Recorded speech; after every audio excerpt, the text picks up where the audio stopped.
Hi everybody, it's Lord Magicus, and we are playing Merfolk in Modern. It feels like it's been forever, all this Pioneer stuff happening this week, so I think at some point we'll probably dip our toe into some Pioneer, maybe see some like Mono Blue Devotion or something on this channel.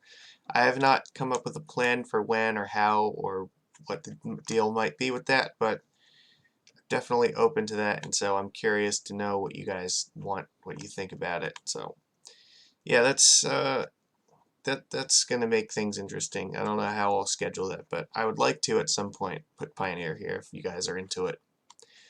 Yeah, if you could do me a favor and like this, comment, subscribe.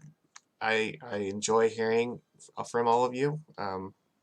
If nobody's enjoying this, then I feel like I have failed. So if you guys are happy, then I'm happy, and that's what this is all about. I do this for you guys. So yeah, please, yeah, drop me a line, tell me what you think. I try to interact in all the comments I can, and I really appreciate everybody who watches this. So yeah, this one's going up a little bit later than normal because yesterday I was watching Hannibal and Monty's shit show. So one of them is a music producer and the other is a comic book artist, and yeah, they do a podcast where they talk about like music, comic books, movies, news. It's a really good time. I enjoy it a lot. So I'll put a link in the description if you're interested. So I think they normally do their shows on Wednesday and Fridays.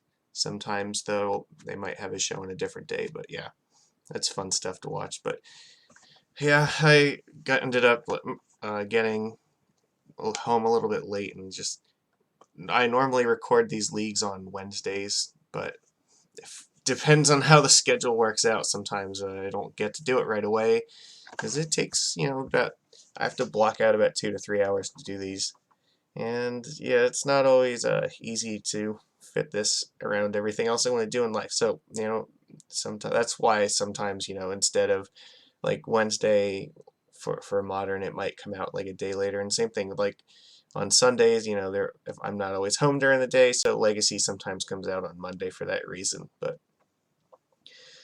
yeah, all right. So that's enough of that. Yeah, let's look at this. I think last time we played, I expressed my deep frustration with Mutavault and getting screwed on like double Mutavault hands. So whatever, we're just gonna play with Conclave. I'll see how this works out. I don't think that it's gonna be that big a problem. So yeah, I'm fine with this card. I have a very love-hate relationship with Mutavault. I mean, that card is fine, but at the same time, like, I feel personally slighted by it every time that it finds a way to screw me in every format I play it in. So, I don't know. I think I would like to see this work, and I think this helps the plan of trying to cast Oko a little bit more. Because the thing is, if you have two colorless sources, then you can't cast them on turn 3, and we are going to play 3. I don't remember if we had the third or not last time, but yeah, we're definitely going to play at least 3 now. There's definitely a world where you could play 4 Okos in this deck, and that's very possibly correct. I don't know. I think 3 is a good number to go with at the moment, especially because they're really expensive and I don't want to buy more on MTGO if I don't need to. So let's just test 3 for a while and see if we're comfortable with it there. I think 3 is probably close to what I'd want anyway. I don't know if I necessarily would want 4, but that's something that in the future it might be worth testing. If burn continues to be a problem, then having extra Oko is not a bad thing. Or yeah, there's just a bunch of matches. Like if it's good, it's a good against the grindy decks, and it's even good against like some of the stupid artifact combo decks if you can turn off stuff like Ensnaring Bridge or Urza. I don't know. We'll see. The card has been doing absolutely phenomenal in literally every format. I think it was even in like a first place list for a vintage tournament. So yeah, that should probably tell you something about how good of a card Oko is. What's really funny is I also saw somebody had posted the standard ban announcement for this past week, where they banned Field of the Dead and Standard, and they also banned, I think, Astrolabe and Pauper. But somebody took the entire standard ban announcement and just replaced every single instance of Field of the Dead and Zombie with Oko and Elk. And surprisingly, that it made the entire article made perfect sense, and I think I posted it on my Twitter, so absolutely go check me out on Twitter, and you can see all the awesome Merfolk memes and other Magic memes that get posted there. Yeah, this card is ridiculous. Like, I think that there's a very high chance that it's going to get banned in at least one format, and possibly more. I don't know. It's too early to speculate on like Modern or Legacy, but I do think that it has a very reasonable chance of seeing a ban in its standard lifetime. So yeah, this card is just absolutely insane, and it's again way too early to know in Pioneer. But I think this is the kind of card that if it's in a vintage deck, it's probably going to see play in Pioneer. That's just my feeling on that. Yeah. So just the fact that it ticks up to turn something into an elk instead, like, I really wonder if maybe this was supposed to be -1 and it just ended up like as a plus by mistake. That being a plus for this ability is just absurd. So yeah, I think that there's a chance that it might get banned in standard eventually, because like a lot of the decks now, you ban Field of the Dead and they're still playing like Oko into Nissa on like turn 2 and 3, and that is absolutely just dominating. So I don't know. In any case, I do think our deck wants 3 of these. Yeah, and it makes a nice little combo with Brazen Borrower, because now like we're almost not even weak to Ensnaring Bridge anymore, because we have 5 main deck answers to it, in addition to like Force of Negating it. So I'm not really bothered by Bridge. Yeah, I think these two cards together do a very good job at protecting us from it. So the only thing that I really feel like I'm missing from this list is I would love there to be some room for Tidebinder Mages somewhere, but I have not found it yet. So that's how life is. We had what we went to 3 relics and 1 Grafdigger's Cage. Like 2 and 2 is definitely possible. It's I don't know. 1 cage gives us 5 cards that we can try to interact with the Neoform deck in turn 1 that guaranteed like will stop them for a turn, but Chalice on 0 sometimes does a good job against them, and if you even Chalice on 1 is not the worst, because that turns off Veil of Summer, which they're absolutely going to use against you. So I mean, Chalice on 0 is better than nothing against that deck, because it turns off all the packs, which is nice. So I feel that because we have the 3 Chalices that we're safe with just 1 cage, but there's definitely a reality in which 2 cage, 2 relic is fine, just to have extra hate in case you run up against Neobrand. So we really are like one of the only decks that can like profitably fight it and just win, and like on the basis of Force of Negation. If you keep a hand that has Force in it in game 1, like your chances of winning that match skyrocket. Generally what will happen is they will just try to go for it and take turn like 1 or 2 in game 1 without any protection, just hoping that you don't have Force.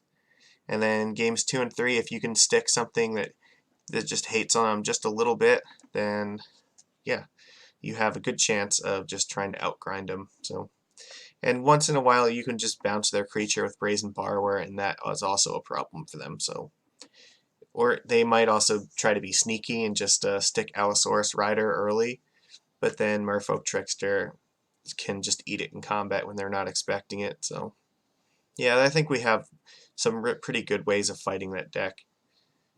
So I'm not worried about having just one of these, but I don't know. It's definitely possible that you could go up to 2 and that would be fine. The rest of these are, the same as before. Deprives are always good for the control decks.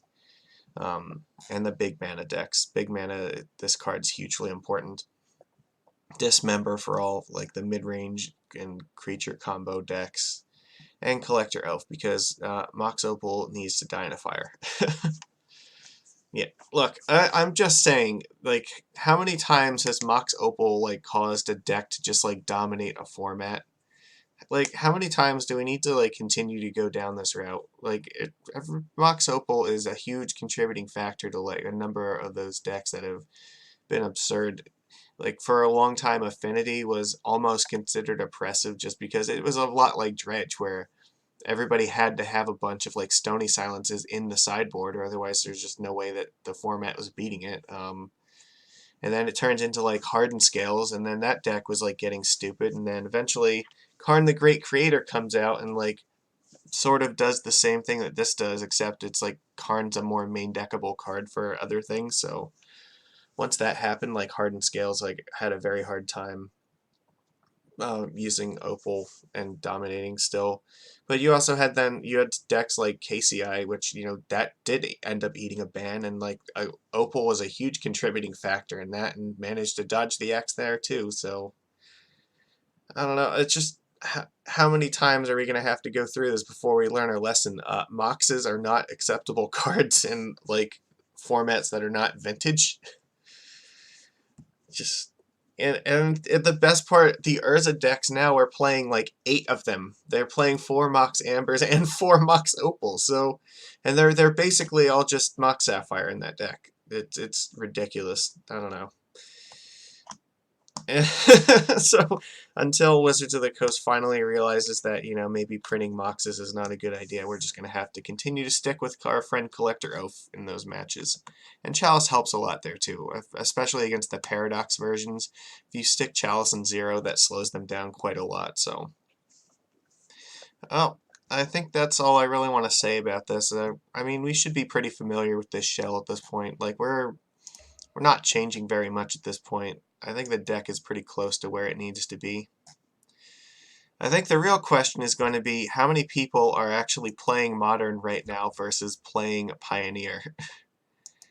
Are the leagues going to be full of people who are actually focused on Modern, or is it just people who are playing fun, like, casual stuff? I don't know. I think a lot of people probably are in the Pioneer League right now just because it's the new hotness, and there's a lot of exploring to do with that right now. So, I don't know, it'll be interesting to see what we end up getting paired against here. Oh, Shakeline. I think, didn't we play against him last time? I'm pretty sure that we did. Oh, look at it's our boy, M. Hayashi. He's up here on the leaderboard with 8 trophies already. It's, yeah, he plays, I think, Burn and also Merfolk, but his versions of those decks are very, very interesting. Not the standard at all. He has his own specific way of doing things that he somehow makes successful, and I have no idea. I don't understand his lists, but they apparently work for him, so.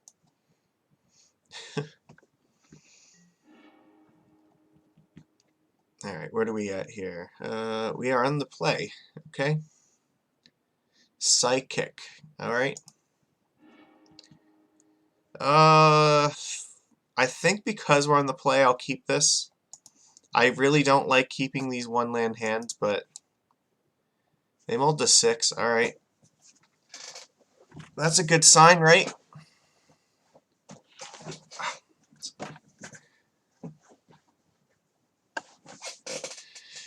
Yeah, I'll play Vile, and then hopefully we can draw another island or something, so that way we can start, like, spreading seas or playing Lords out quick, but... Alright.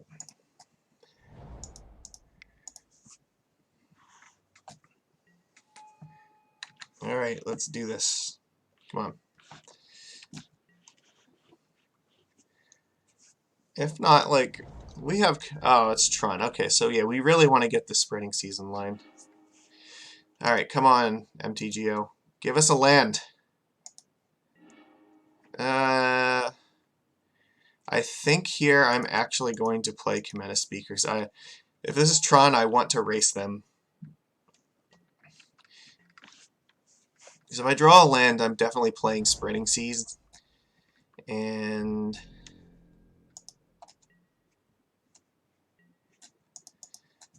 yeah, I'll just Violent a Lord.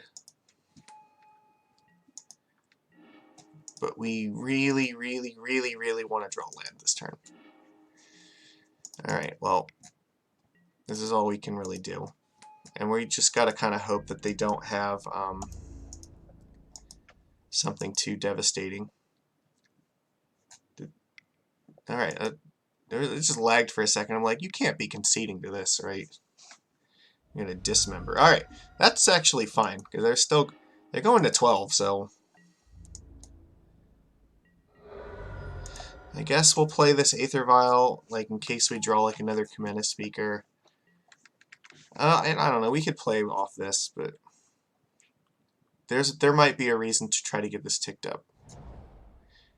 Eldrazi Tron, okay, so this is fine, I guess, because this Spreading Seas is still very live for us.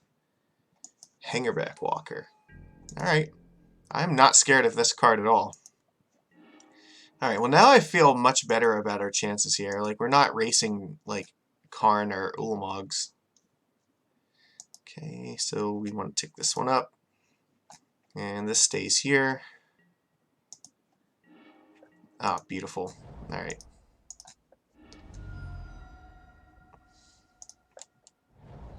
Now he's not even going to be able to block. And he's on a 2-turn clock, which is great.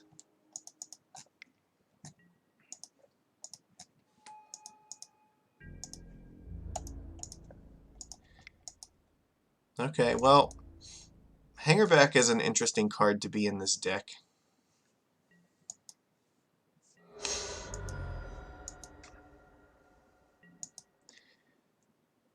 Yeah, normally they play like Walking Ballista, but I don't know, I was not expecting this card. Blast Zone is, I mean, it can blow up the Commander Speakers and the Vials, that sucks. They're gonna have, oh no, okay, wait, are they doing it now? Okay. Well, we can still crack them for 3 Island Walk, and there's nothing you can really do about it.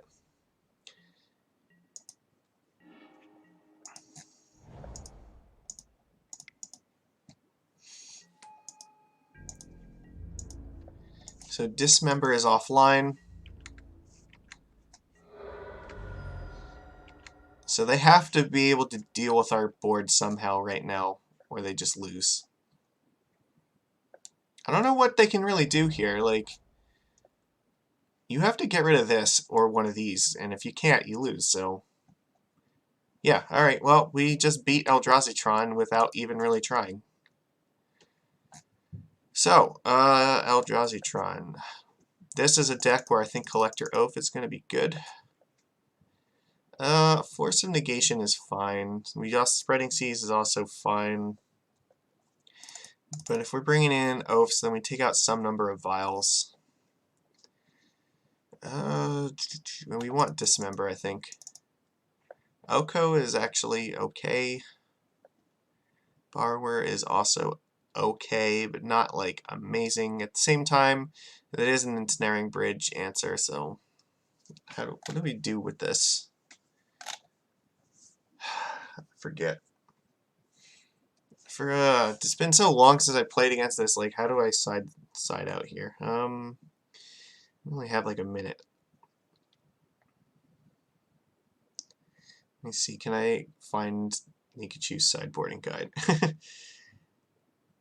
I probably, yeah, I don't check it as much as I should, but if I have a minute here, I may as well look to make sure that I know which cards are, I mean, maybe Force of Negation, we can shave 1 or 2 of those.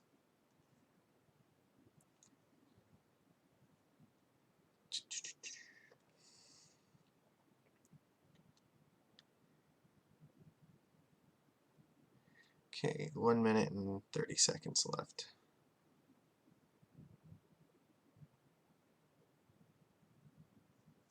Damn it. Alright, that's not helpful. Stupid phone can't open this file. Alright, I guess I will take out 1 Force of Negation, and I gotta take out 2 more cards.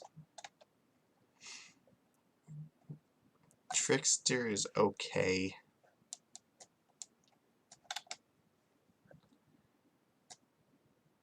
Maybe... Oh, this is brutal. Alright.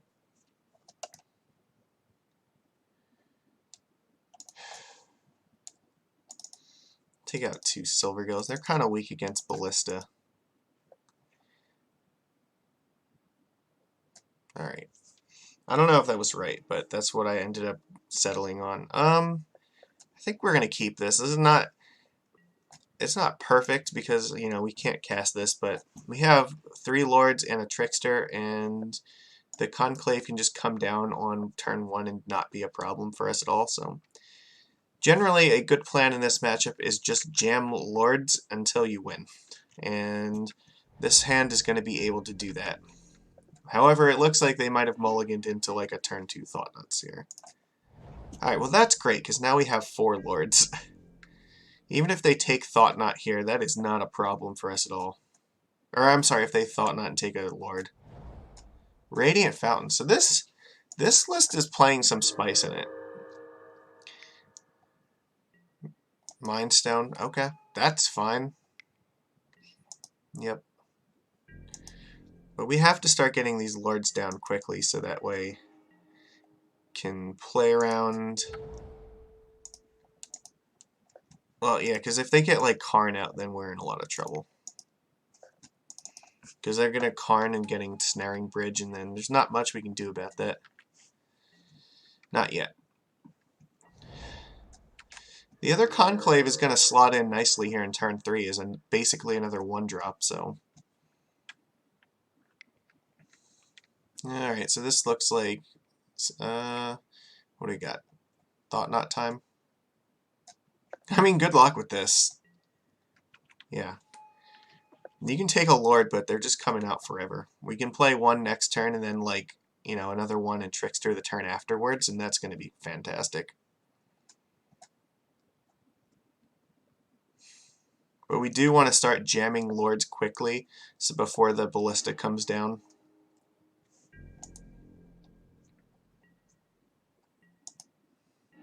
Played 2 Radiant Fountains. These Caverns are also very good against Eldrazi because they play Chalice of the Void.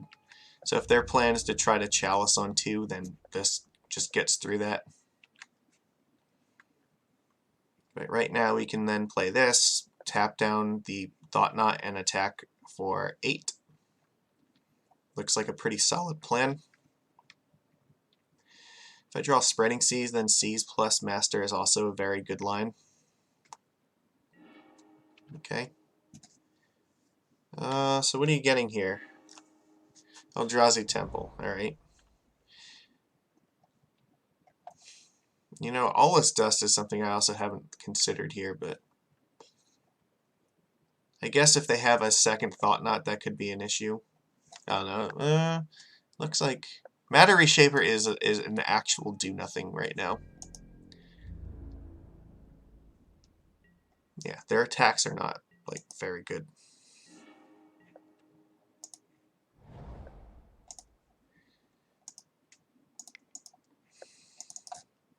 So we tap this down.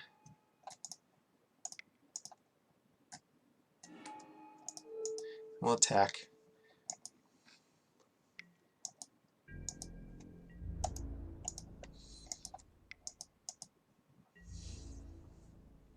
If they want to block, that's fine. It's just not going to do anything. Alright, so what are you flipping here? Urza's Tower. Alright, well... I guess we're just, yeah, we're trying to race them before they manage to find something. So, like, Spreading Seas, more Lords, more Tricksters. Brazen Borrower even would be good.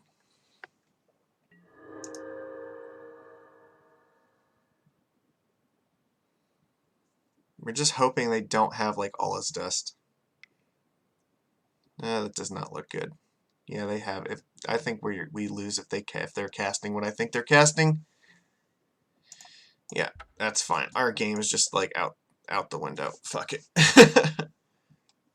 I don't have a force for it, so. So they do have Allus Dust in their deck. That sucks. Maybe we do need more of these back in here. I guess we'll just do it like this. Unfortunately, like, that hand really could not play around that because we just had, like, that was a hand where we just had to commit everything. This hand is terrible. We have to mulligan. This is fine. We can keep this. And I think we probably are going to put Island on the bottom.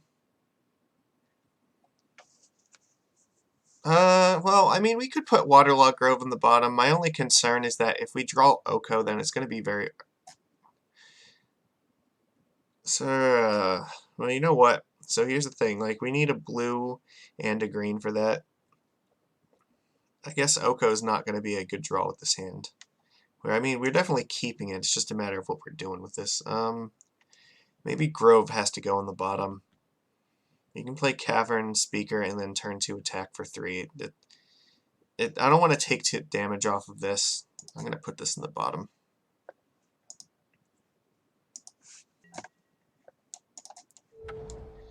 It just means that if we draw Oko, then we're not going to be able to cast it right away. That's fine. We can cast everything else. This is another hand where if we get the Lords out early enough, then that's going to be good. But if we, yeah, Collector Oath is going to be kind of an awkward draw here too.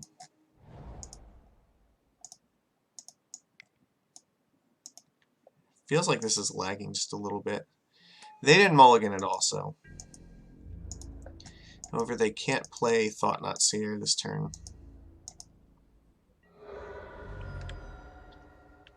We will just play Lord of Atlantis and attack. So they're going to have Tron next turn, so if they have All's Dust, then we're in some shit. Alright, well, let's play this.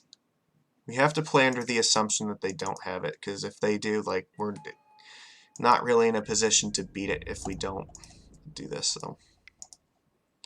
And I guess even if we draw, like, a land after they do it, we can play, like, these two. That's not terrible.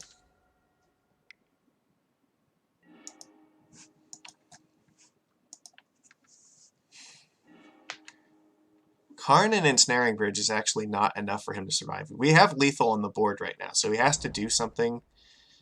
So you have it? It looks like it. Yeah, okay.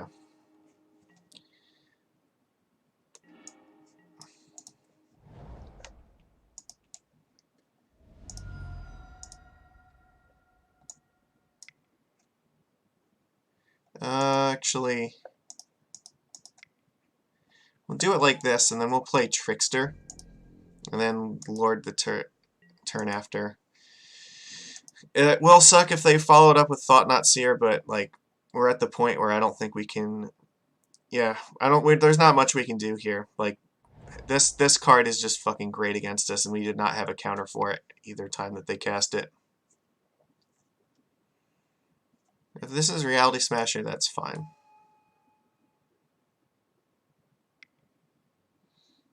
This is not fine. Phyrexian Metamorph, huh? Yeah, okay.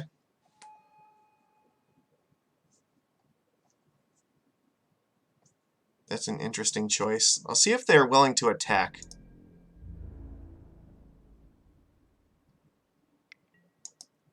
That's actually pretty good for us.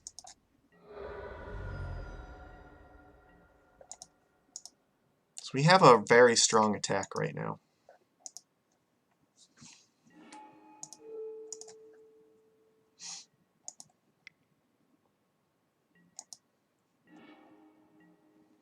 That's actually not half bad. So what do we do here?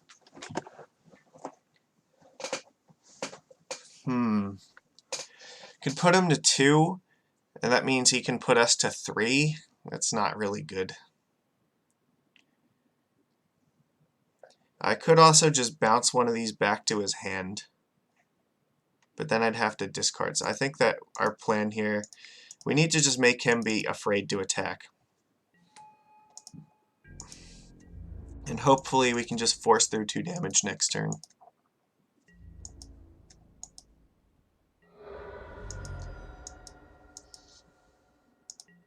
This list is playing a lot of really weird cards in it.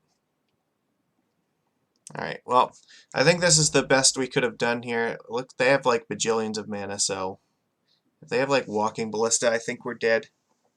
There's a lot of cards they can have that kill us here, but if they just have like a bunch of mana in their hand, then we might actually just win this. Because we can bounce something and then discard to... No, don't you... Ah, fuck. Alright, well, we die.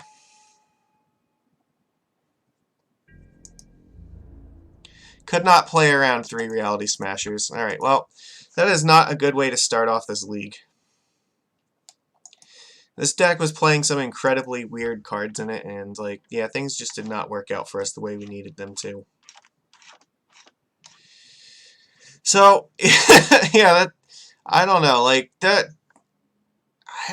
some of them just, they don't feel like those are cards that necessarily belong in that deck, but I guess I'm not really the expert on Eldrazi Tron. I don't think he played a single Chalice, so I'm not sure. Maybe he just doesn't have them in the deck.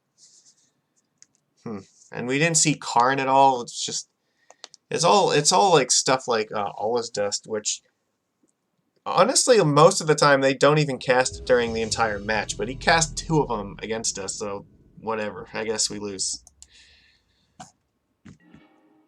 All right. Well, we're on the draw. Let's see. This hand is fine. We'll keep this. Let's hope it's like Neoform so that this Force of Negation just wins. It's burn. Fuck. Alright, well.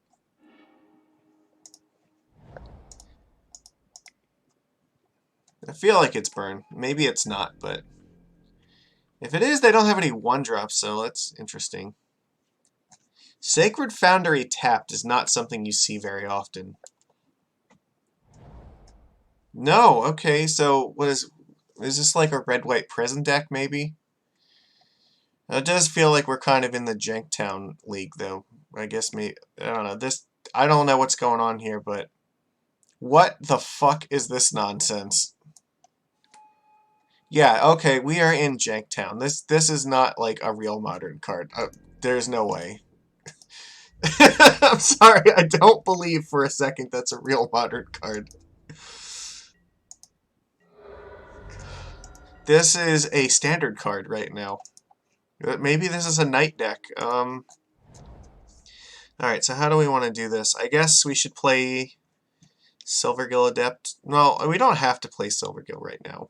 We could play Spreading Seas in this. The other option is we could also use Trickster and then next turn play Oko. I don't know. I kind of feel like the Spreading Seas is going to get pitched to this Force of Negation because if they're playing basic planes in here, then I'm sure that they probably... No, let's attack first. Yeah, I'm not particularly worried about this. I'm not blocking this thing, so I don't know. I have no intention of blocking.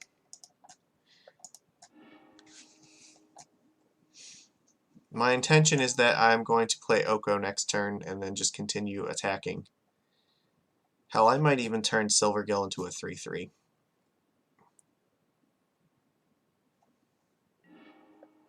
That's actually pretty good.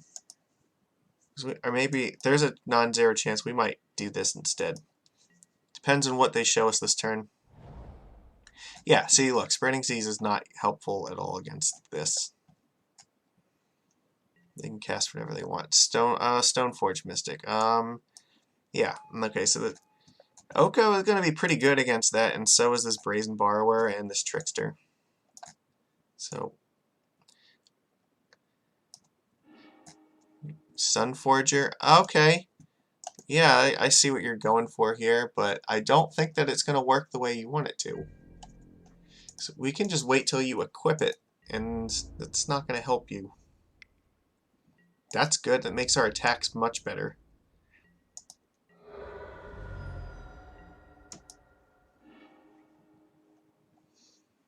I guess we attack first.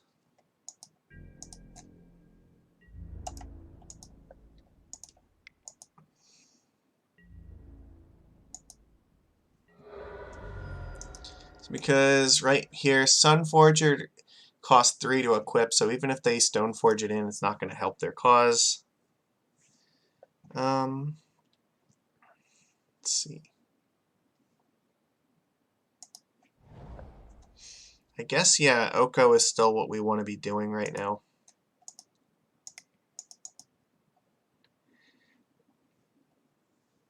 Let's just get this online while we have the chance. Keep the pressure up against him. Then next turn we can hold up Borrower and Trickster. We'll turn this into an Elk.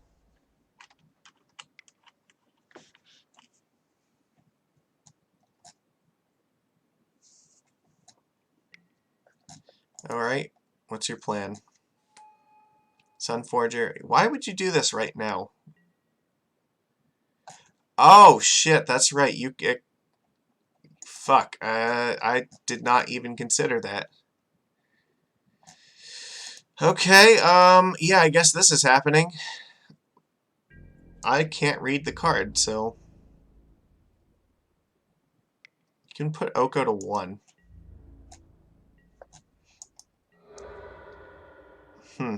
Alright, well that was definitely a blunder on my part, because I did not read this text on it, so... So what are you going to unequip it, and what are you searching for here? Maybe like Lightning Helix? Lightning Helix can finish this thing off. Lightning Bolt, okay. Alright, well, yeah, that didn't go according to plan. Yeah, that's fine. I can just tap this down, or I can just bounce it, like...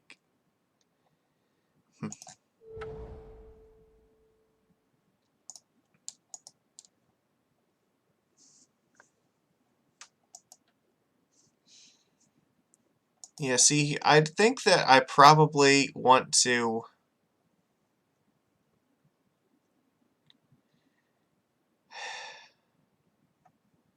How do I do this here?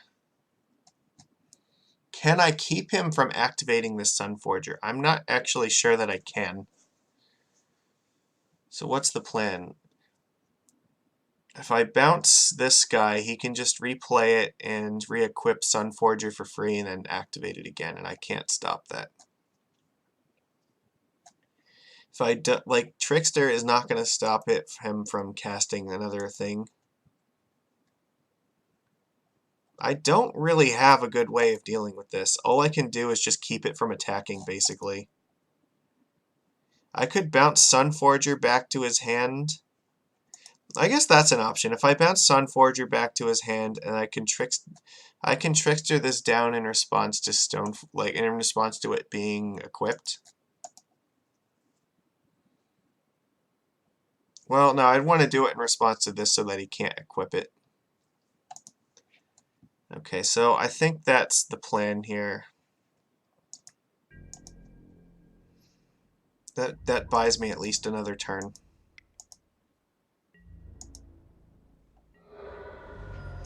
So we bounce the Sunforger, and then if he tries to put it back into play with this thing, then yeah, we'll just Trickster this down.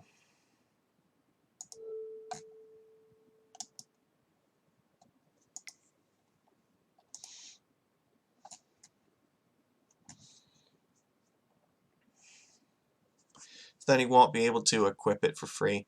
And if he makes the mistake of just hard casting it, then we'll force of negate it.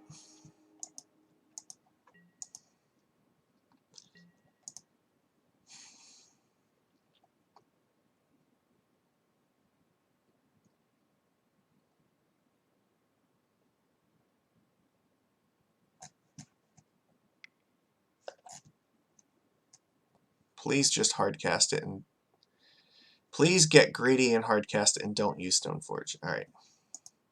Well, we have no choice here. we do this, we keep him from being able to equip it.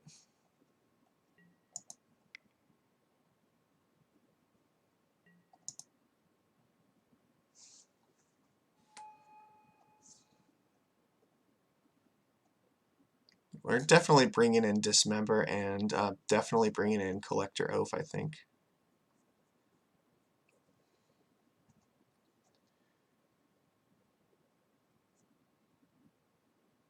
Yeah, the problem is we also wasted one of our best tools because I did not anticipate that this thing was going to be able to attack with this equipped.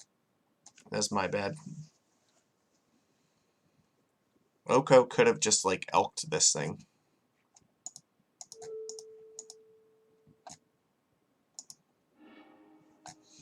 No, thank you. I really like my creatures in play right now.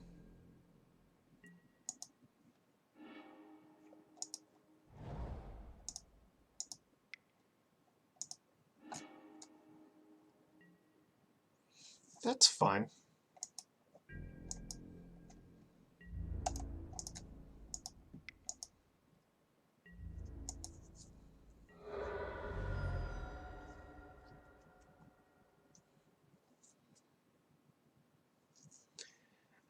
So again, here, what do we do? Like, I think we might just hardcast this Brazen Borrower. Depends what he does with his turn. We have Force of Negation for whatever he actually casts with this, so that's... Yeah, okay. Well, we can't stop him from using it at least once.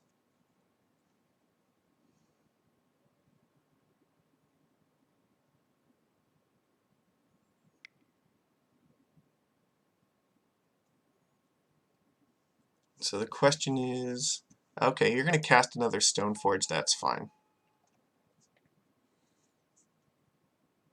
I think we're just going to play this at the end of turn and try to win that way.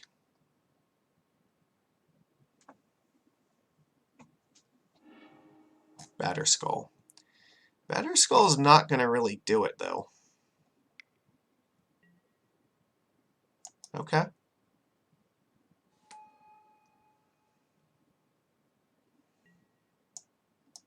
Do we just, like, win here? Because if we bounce the Batterskull... No, if we play this and bounce the Batterskull, I think he's dead.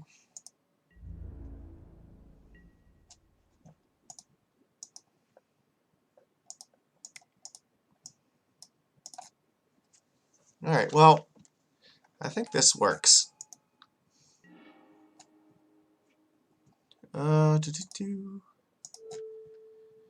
We bounce that Batterskull.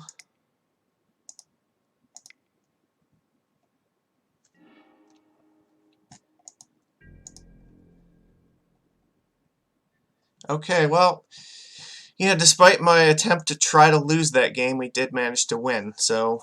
Alright, Stoneforge Mystic, yeah, Collector Oath seems to be where we want to be against this, and so does Dismember. Force of Negation, I don't know, like, Spreading Seas seems useless against this deck. Like, they play lots of basics. What about Chalice? I don't know, maybe not Chalice. Maybe some Deprive, though. Deprive seems fine. Force of Negation is not really that good against Stoneforge Mystic.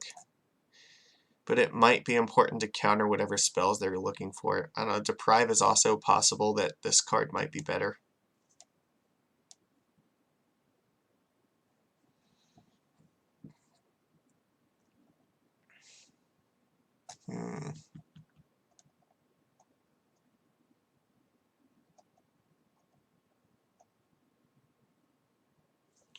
I haven't really seen enough of their deck to know which one's going to be the better card at the moment. I'm going to go with Deprive just because it can counter the Stoneforge. So they had, like, the combo, but it just didn't do anything. I guess I could take out one Vial and then just keep, like, one Force. Maybe, like, 2 Force and 2 Deprive, that could be correct. Alright, we'll do it like this.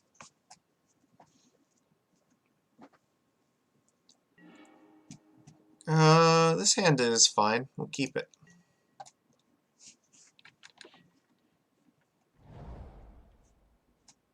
Alright, so you kept your guy, so do you have your combo again? We might just try to eat it with Trickster at some point. Well, that's kind of awkward.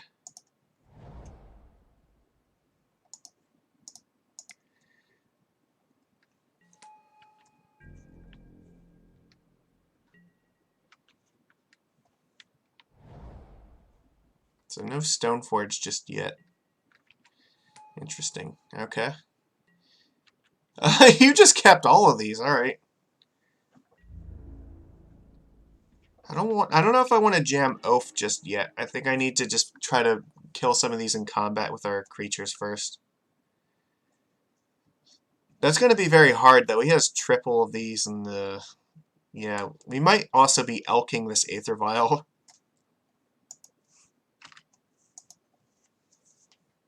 So they're all going to be 2 power creatures.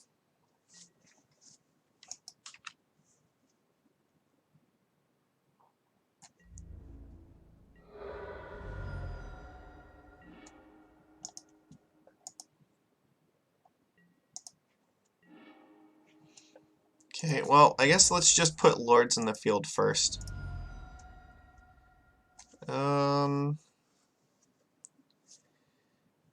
Yeah. We're going to have to take another hit like that.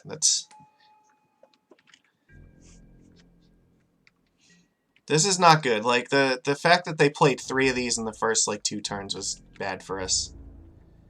Now it's going to be... Yeah, they can attack for 6. However, next turn we can, like, basically just wall all of these off if we so choose.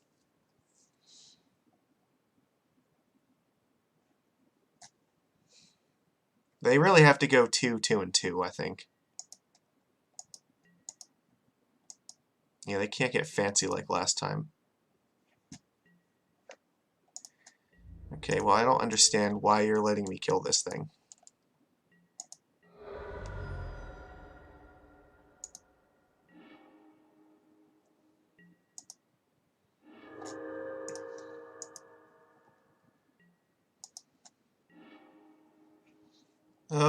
It doesn't really matter this turn.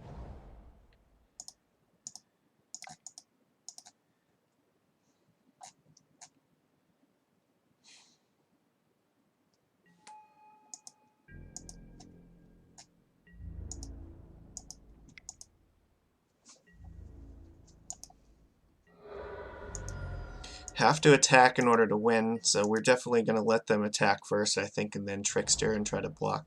He has no white mana, so...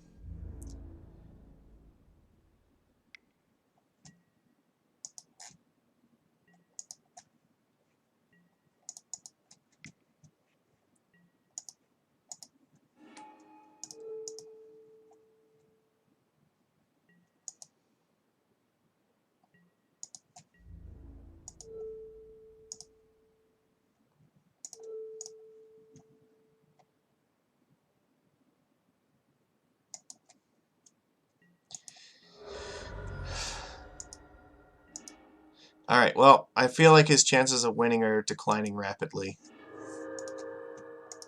I like our chances a lot better now. If we can live for one more turn, I think we're good. Let's play Oko. We'll attack first.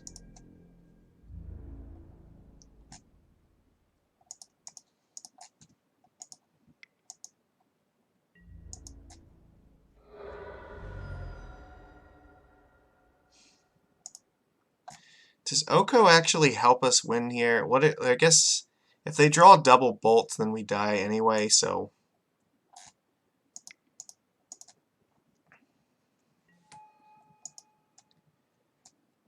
yeah, just make a food. If we untap with this, I think we win. And Silvergill can just block something for a turn, that's fine. Can also Violin Collector Oath. Alright, well... Alright, that was a deck, I guess. So yeah, Sunforger, that's...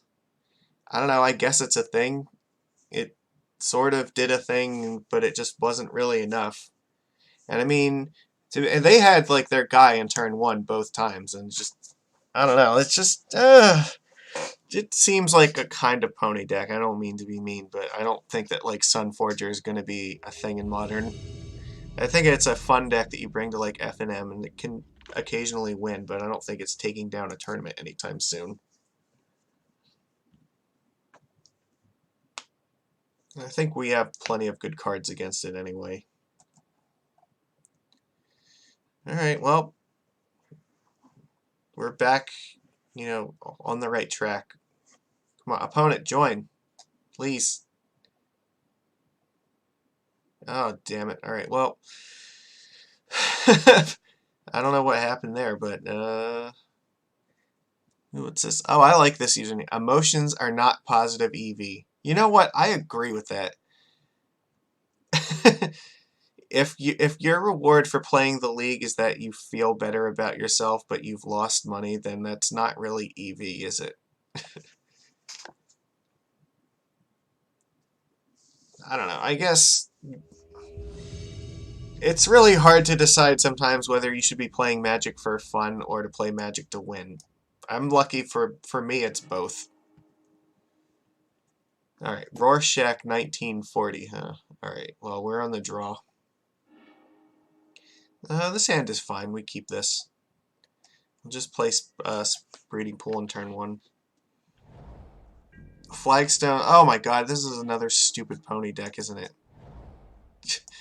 Sorry, I don't mean to, like, discredit. It's just, this is not a card that's, like, being played in, like, the tier 1 modern meta game.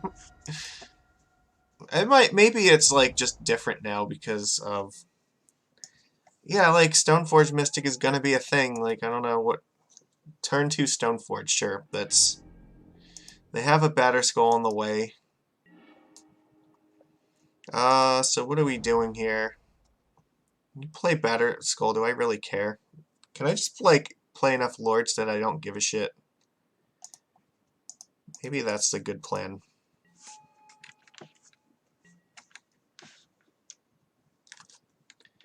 I can take a hit or two off of a Batterskull. I just need you not to play Liliana the Veil this turn.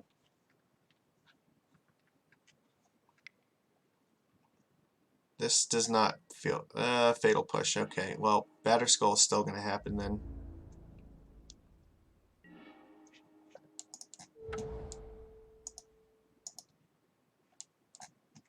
So we can play 2 Lords next turn, or like a Trickster and a Silvergill.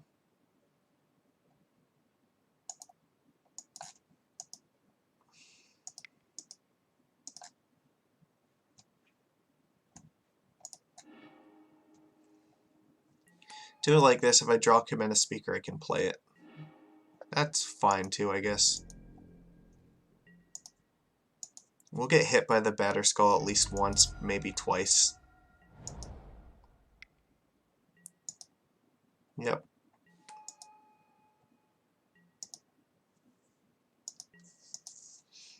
There's also a chance that this Trickster might be getting pitched to Force. If we draw Oka, we can just elk this stupid Batterskull. I don't think I can... So the question is, do I protect the Spreading Seas? This might be an important way for us to win this game. I think I have to.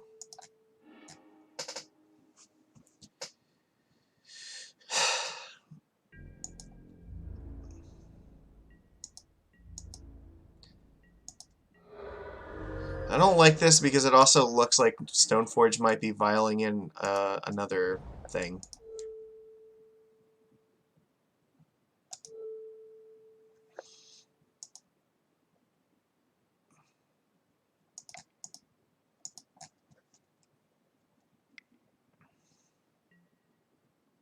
Yeah. Sword of Fire and Ice. They just naturally drew it off the top. Okay. Alright, well, we're going to have to Trickster down the Germ token. Alright, well, that's going to make life a lot harder. We really need to find some answer to this Sword of Fire and Ice, or otherwise we're going to die.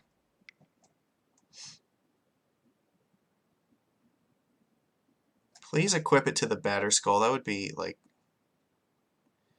Smallpox, huh? Oh, they're gonna sacrifice this. Okay.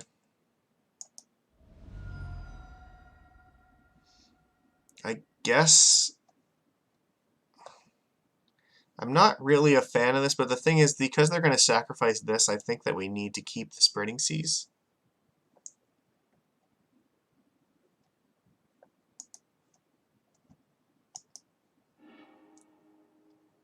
I also need, I really want to, like,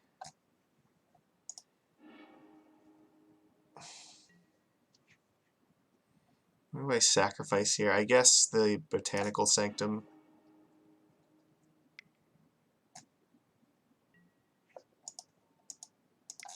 I need to keep this from hitting us this turn.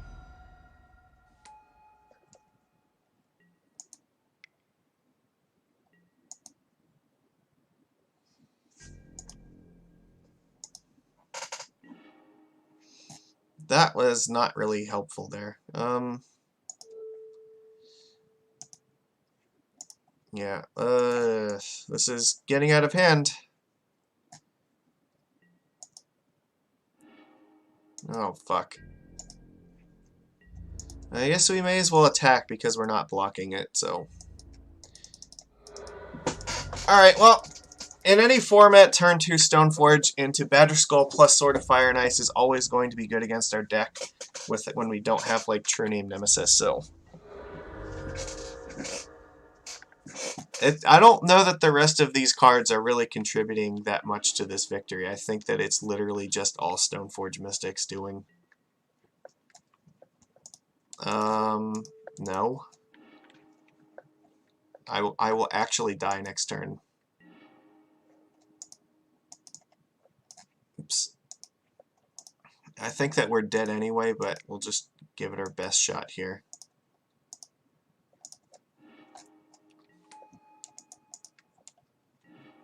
Okay, well, that means we can actually block it. Doesn't have protection from green, but if they just kill Kamina Speaker, we lose.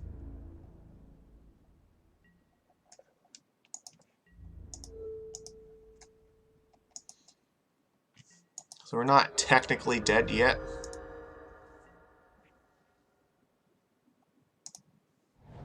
Alright, so... where are we at here? Yeah, I guess we have to sacrifice this. Alright, we're dead now. Because he can attack us for 6 and then shock our face. Alright, well, sideboarding time, I guess. Force of Negation does not seem particularly great here. Yeah, like most of the stuff we're concerned about is a Stoneforge Mystic. We do want Collector Oath. I mean, forcing the, what the hell is it? Seas is also really kind of in a weird spot because of the stupid Smallpox.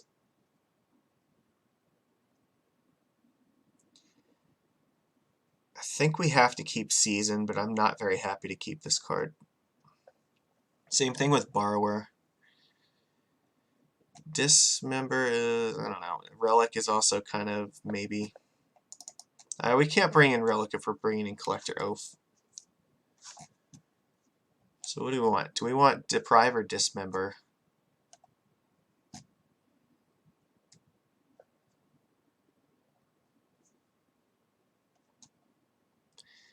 Maybe we do need Force just for like the Smallpox.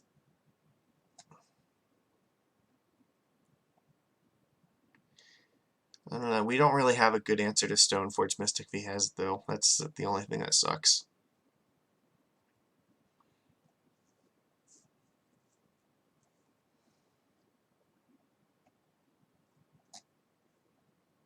This isn't really a good answer to Smallpox anyway. Alright, I'll just take in 2 Deprives. I don't know. I don't feel particularly good about this. I'm not happy to see like Stoneforge Mystics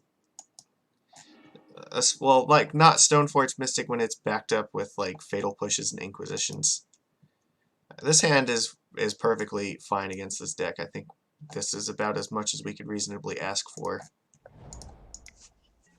Aether Vial helps us play around, what is it, the thing. They can Inquisition us. Yeah, that's fine. The thing is, like, all of these cards are actually pretty good, so it doesn't really matter what it is that they take.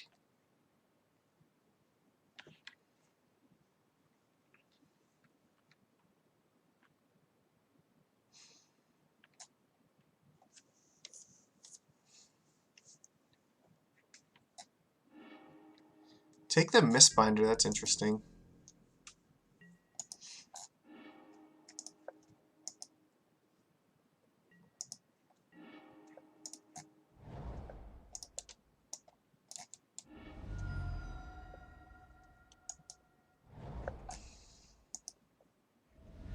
I don't like doing this because it shows them what it is that we just drew, but at the same time, I don't want to play Collector Oath just yet and expose it until I actually have to.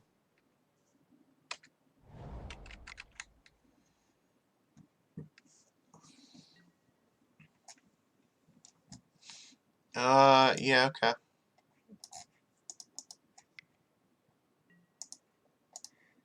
Alright, they can take one of these two cards now.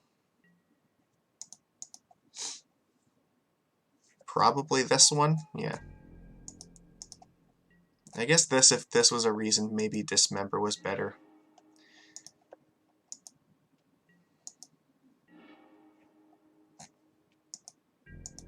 Well, he can't block this, at least.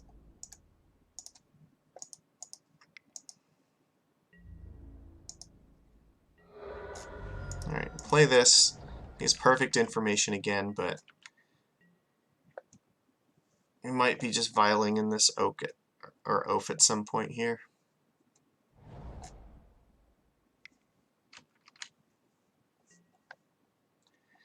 Yeah, that's actually fine.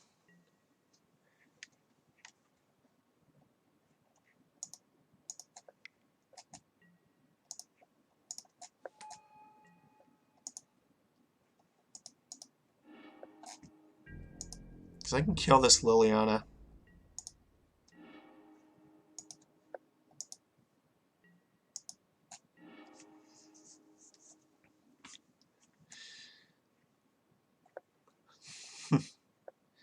I could even attack this thing into this. Get my Oko back. I think that's what I'm going to do. If he wants to save Liliana, it's going to cost him an Oko. I don't think he's going to do it.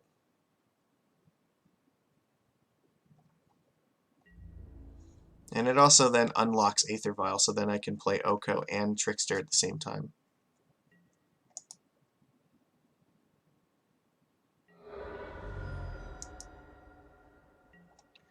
So this is actually going to work out quite well for us, I think.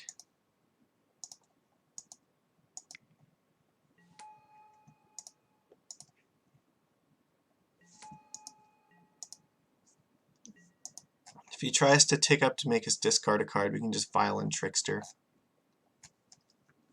And then we can attack Liliana with 3 things next turn. Yep.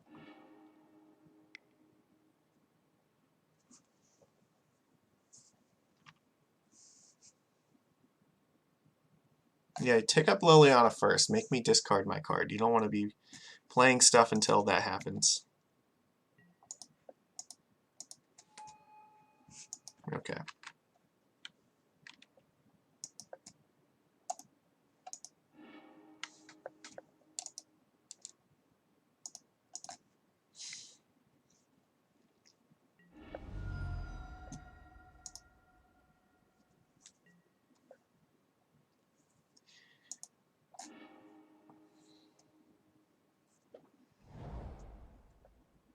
He has no cards in hand, so this Liliana is going to die. And it also means that Oko is now going to take over this game.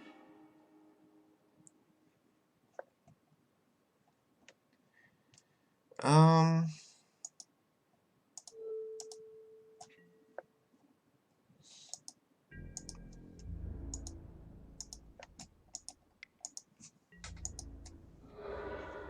So here is the... I guess he already... all these lands make black mana already, so... I don't know, I guess we just cut off Fetid Heath. Now we can only make 1 white instead of 2 white. Alright. So what's your top deck? I hope it's good, because if it's not, this just kills you. That's not good.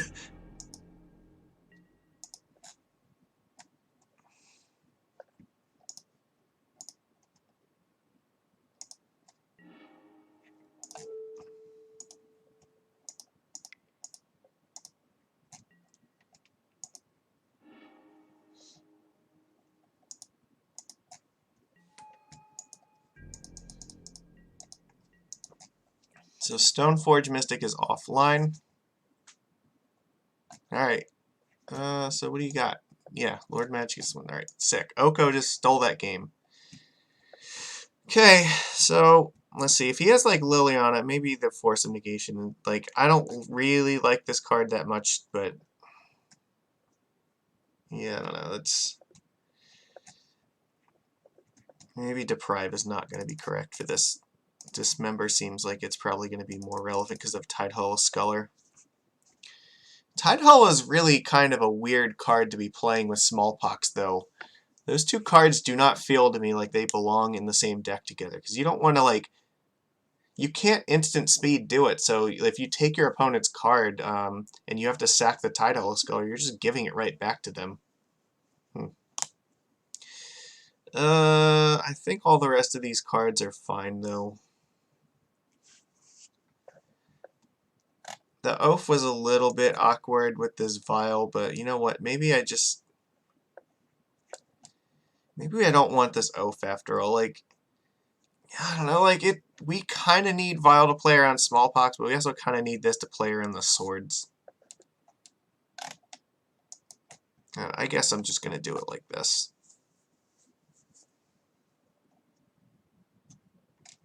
I'm just going to hope this works.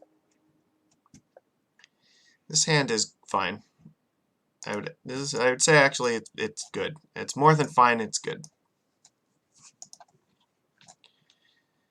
They mold to 6, that's a good sign. So you're going to keep 6 cards.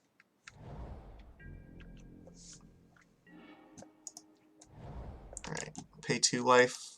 Get this Kamenis Speaker out.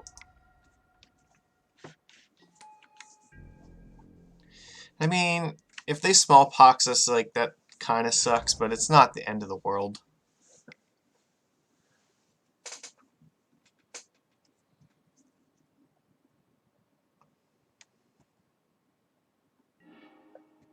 Oh, alright, I don't have any instants or sorcery, so you discarded a Damnation for that. That's actually pretty good for us.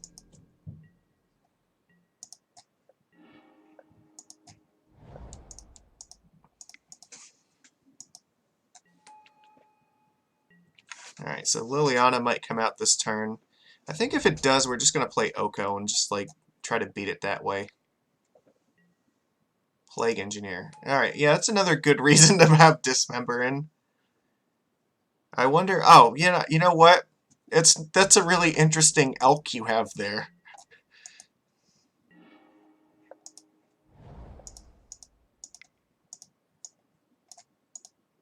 Yeah, and we don't even have to take damage off this Waterlog Grove thanks to them donating this, yeah, this Urborg mana to us. Next turn we can just play 2 Lords, and yeah, they're in a lot of trouble. That is an adorable elk you have.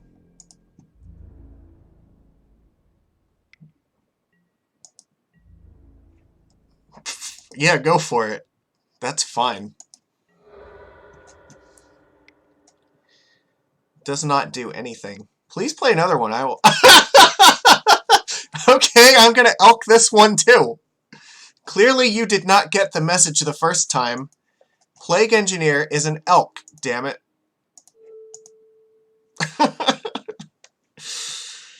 Alright.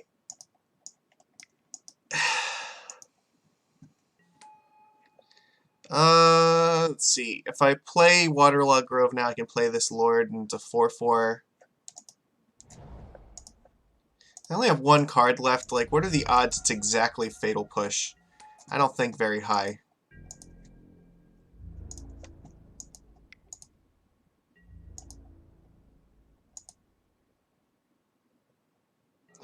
Yeah, alright. I called your bluff. Alright, Oko is just, like, absolutely insane. If they kill it, we can just play another one. That's so great. And they can't even, like, profitably attack. If they attack Oko and with both of those engineers, I'm not going to block. Alright, did you top deck Damnation? Sword of Fire and Ice. That is an adorable elk you have. Look at how elky it is.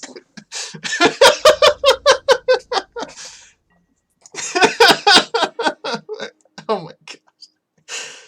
Alright, so here's the problem. I can only play one of these two, but you know what? That's fine. Let's play Mistbinder. Oh, cancel. Need to tap this for green.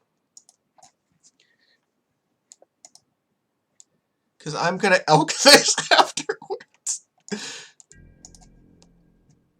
You have to block with something or you die, so, that's great.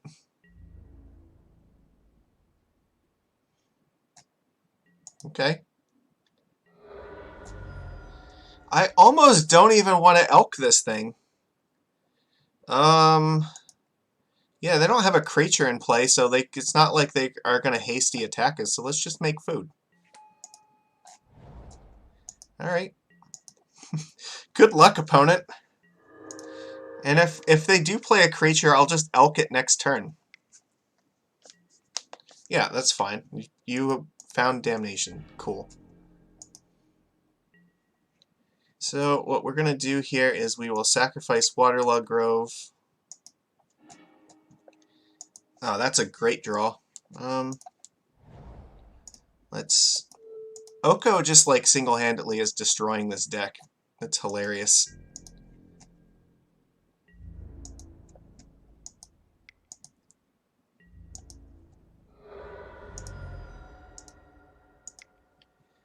So I think we actually do have lethal in play next turn. Yeah, so even if they play a creature, that's just not a concern at all. Okay. That's fine.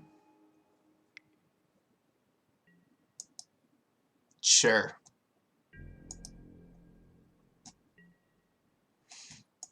So here's a question. What do I do here? I think I might want to crack Waterlogged Grove. Yeah. Draw another card. Oh, that's great.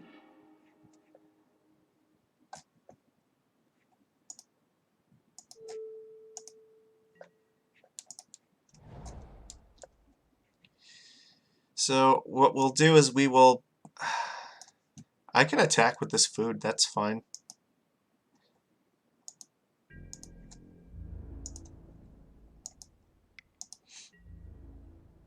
They want to trade Sword of Fire and Ice with a food, that's fine. Well, end step we will flash in the Petty Theft, bouncing one of the tokens.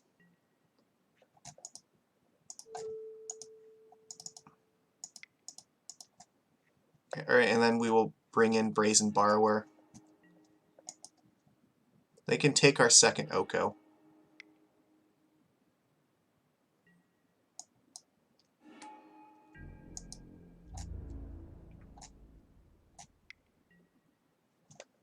I'm not interested in blocking this.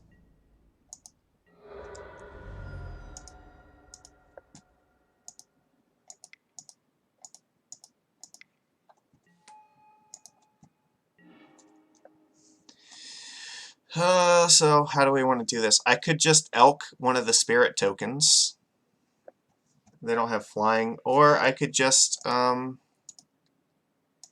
can actually elk the Kamena Speaker and just attack with that. It turns out attacking with 3/3s is pretty good.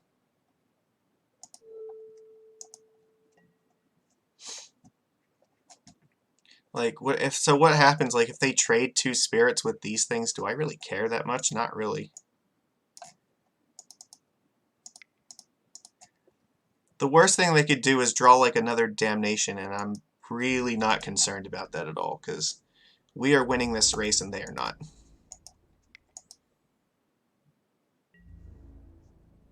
They can block 5 damage here and take 3, go to 4, that's fine. You have 1 spirit left and I have 5 power in play still. That was not good for you.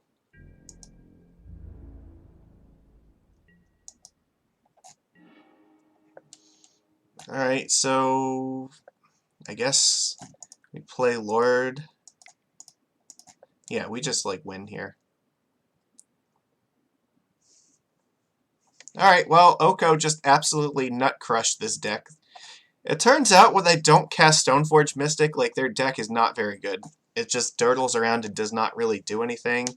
And Oko is seriously one of the best planeswalkers they've ever printed, so if not the best, like it is seriously like approaching Jace the Mind Sculptor levels. When you are placing first place in like vintage tournaments, like that shit is real.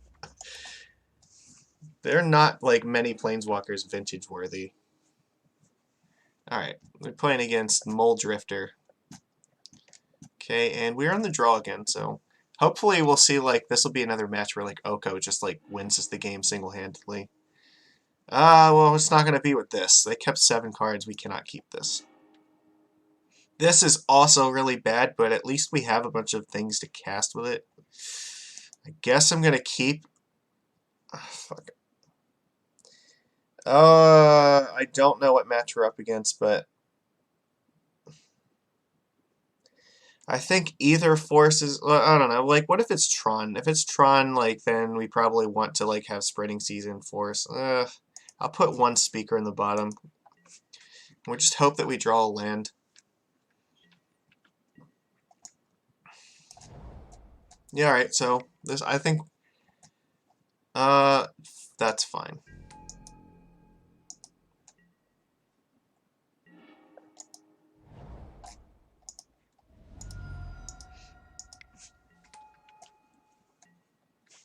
But we have to draw a land. If we don't draw another land, we're not going to beat this deck. So they're going to have Tron next turn, so... We don't know if this is Eldrazi Tron or regular Tron. Oh, that's unfortunate. There's a lot of ways this goes wrong for us.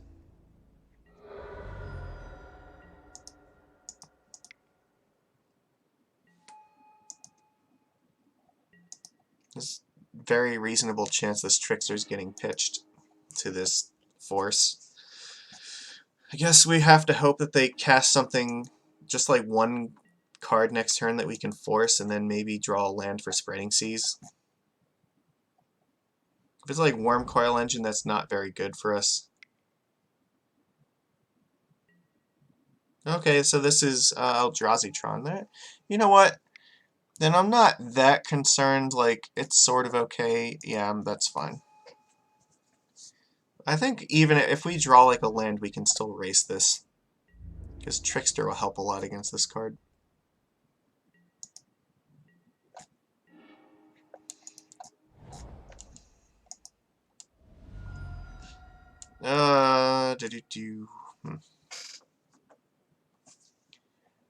Let's shut down their mana. So they search for Urza's Tower, so... I don't want them casting more devastating things next turn.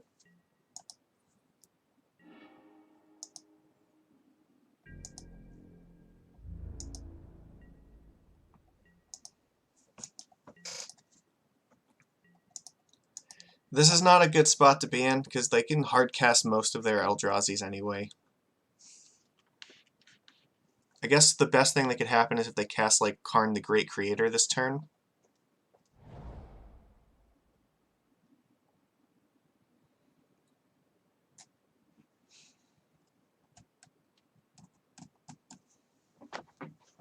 It's going to be hard to get through this though. Double Reality Smasher is not where I want to be in life. I guess we're going to 6.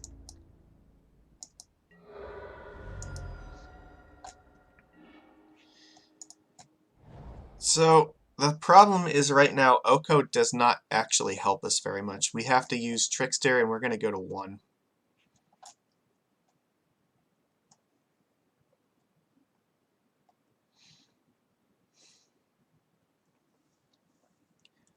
And, like, if they have a single Dismember, then we're in some shit. What is our plan for the turn after that? Not very good. Because we effectively can't use this Waterlog Grove to do anything. So if we play Oko this turn, then we're just dead because they attack us for 6 trample. So Trickster, one of them down.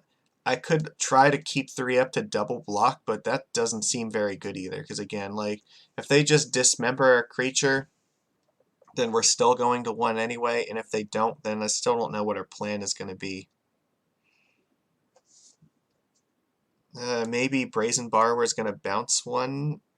I don't know. Maybe, I don't know. Like an attack. I guess the best thing we can do is not attack. Because if we attack, then we're definitely going to 1, and we're not going to be able to ever cast 2 spells in a turn. There's just a lot of ways this can go wrong, though. Like, if they have Walking Ballista, that's also very bad. But these are things we can't really play around right now.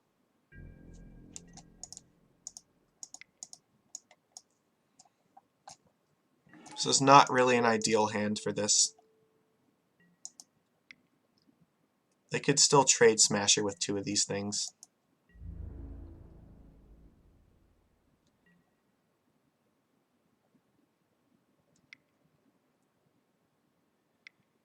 I don't like where this is going. Alright, that's terrible. Yeah, that's... Yeah, I think we just die. Let's just check it here, because if I play Master, they can just Walking Ballista it. I don't want to make this a 6/6 Elk. Next turn, they can just add 4 mana and then make it 4. So we're effectively at 2 life already. And just these attacking, I don't think we can actually beat this board state. I think we just lose here. Just attacking and pinging our face is enough to do it. Alright, well, that was unfortunate, but it is what it is. However, you are going to be very good, and so are you. So what do we do here?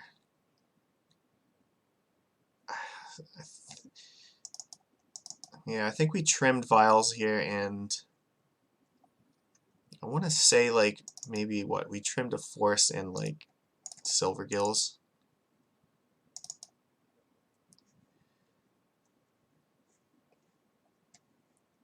I kind of want some Deprives, but I don't really know what there's not really many cards we can use right with this.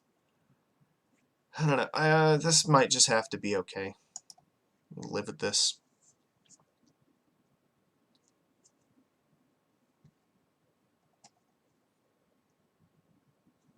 Keeping 1 land did not really help our cause there. So 2 Eldrazi Tron in 1 day is like kind of rough. It's not a terribly great matchup for it. It's like even, I think. It's really close. Like Simic, I think, has a 50-50 match against it. There are a lot of hands where if we have like the right combination of Seas and Oath against them, like they never get off the ground. But there's also a lot of hands where they can just have like, oh look, I have, turn 2 Thought Knot and like Cavern of Souls for my Ballista, and like there's nothing you can do about it. Where, they get Karn and Bridge out and then you don't have an answer to it in time. They just end up latticing you out of the game. That's possible.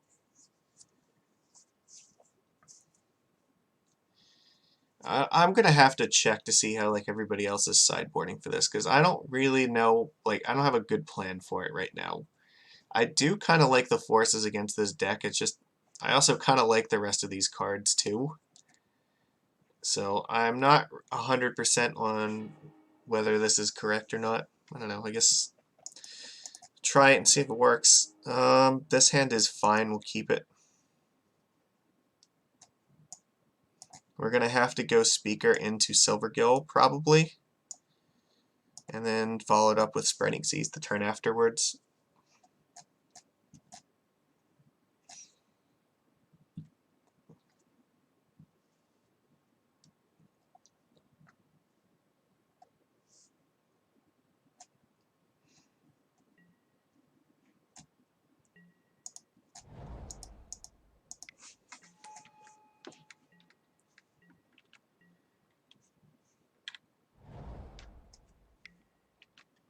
Yep, it's fine.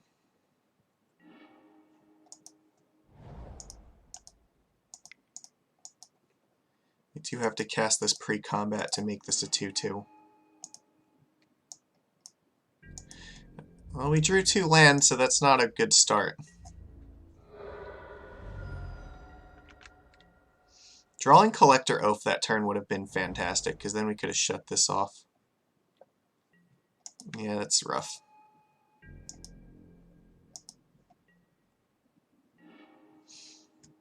So let's see. Options here are... Could Trickster this down, but I think I probably want to Spreading Seas this thing while I still have the opportunity. Yeah, see, because I can draw that and be more mana efficient this way. Now, I'm not going to attack yet, because next turn I will just Trickster down and then attack.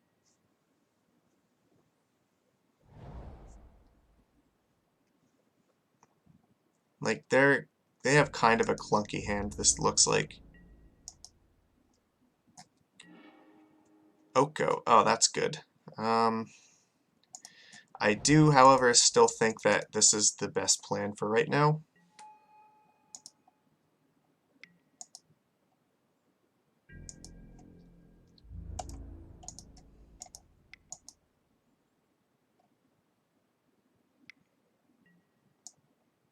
Okay. Means they're not cracking Expedition Map.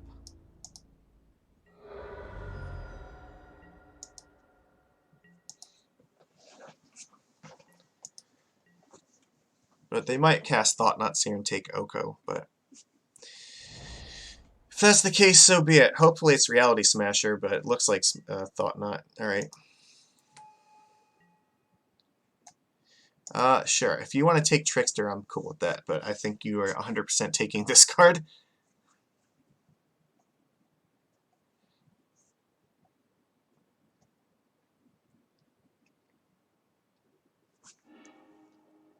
Alright, that's actually not bad for us at all. Now, if, a Lord would be a very good draw this turn. I'm not going to block this.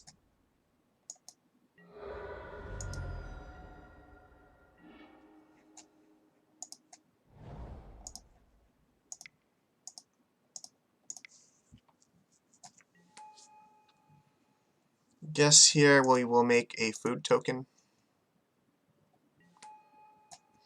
And we'll pass.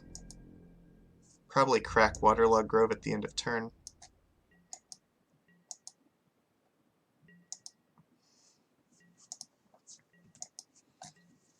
If they attack it with Thought-Knot, I will triple block it. Radiant Fountain. Is this like their new tech in order to beat Burn? Now there's like 2 of these decks that are playing this card. But at least like this one looks like normal Eldrazi Tron, I guess. Smasher is not really what I was hoping to see. Let's see, what are they going to throw at it? Because we can actually protect it if we want. That's fine.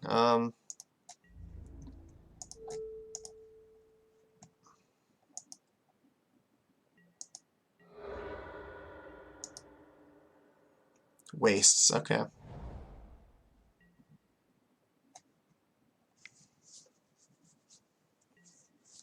Walking Ballista on 1. Oh, that sucks. Never did they not have it. They have to do it now if you want to kill it, so... I mean, I guess Oko traded with a Walking Ballista. What more could you really ask for from a card? Brazen Borrower is sort of fine. No, that's actually good. So let's see, I can attack you for 6. You can attack me for 9. That's not really that good, though.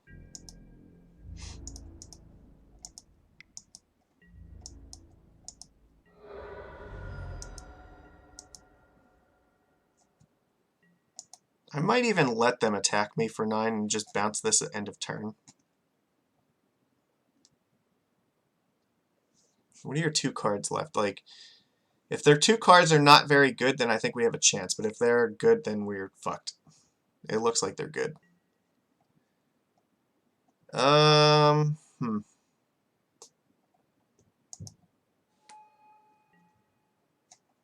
So I guess we have to bounce the Reality Smasher.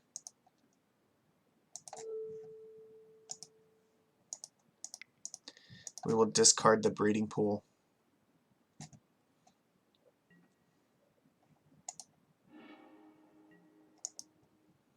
I think we can win this one, though.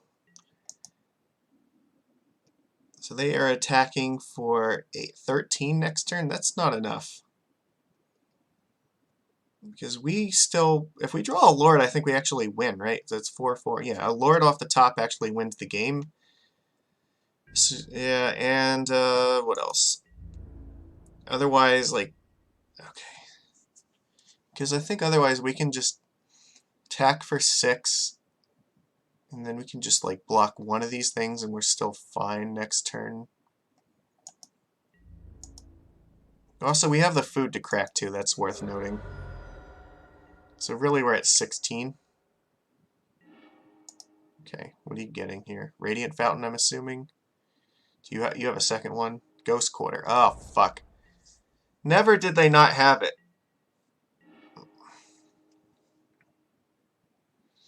Well, I guess the good news is that this does still make their blocks really bad.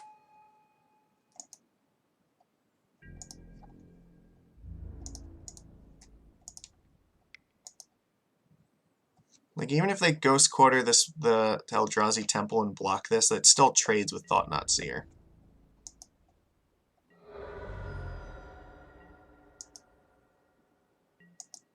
So we're at 16. They can't attack us for lethal. We have 4 things to attack with. Alright, we actually are still winning this right now. So we need them to just... So they have Reality Smasher, and we need them to have, like, 2 bricks, basically. But this is still winnable for us. And even if they play something, there's still possible odds of drawing something to win, so... That going to 2 is a very risky plan on their part.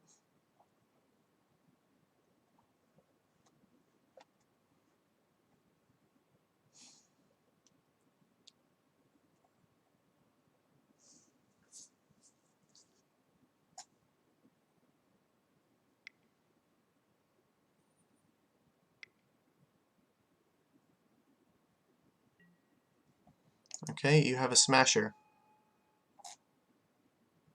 Why did you tap the Radiant Fountain for this? You already had Temple.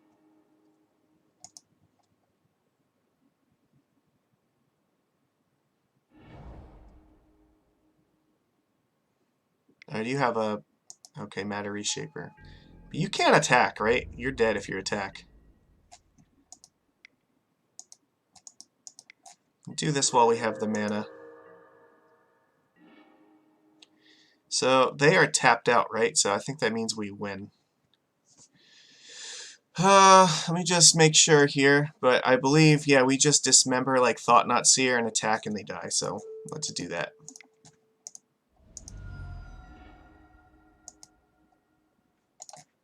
We'll play this just for good measure. Alright, well, we managed to get there. Okay. That was really tough.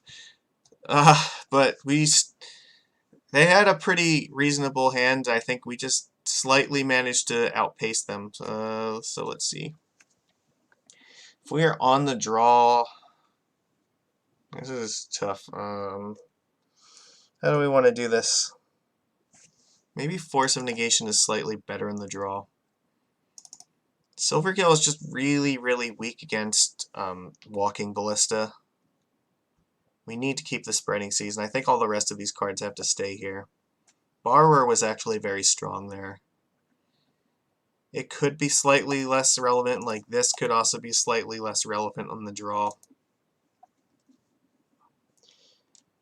It's an answer to Ensnaring Bridge. I haven't seen them play Chalice at all. That's interesting too.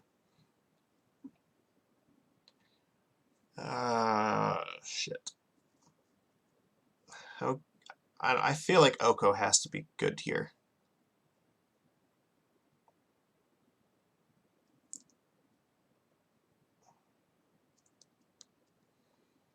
So do I want to keep 4 forces, or do I want to keep any deprives? I could also take out Silvergill and a force and bring in 2 deprives. That's reasonable. But it's on the draw, like, I don't know. Alright, I'm gonna do that. Okay, well, just please be good enough. Yeah, this is... I'm just trying to think, like, what can I do to, like, slow them down? Because we might get to a point where we have to hold up deprive, so... This hand is okay.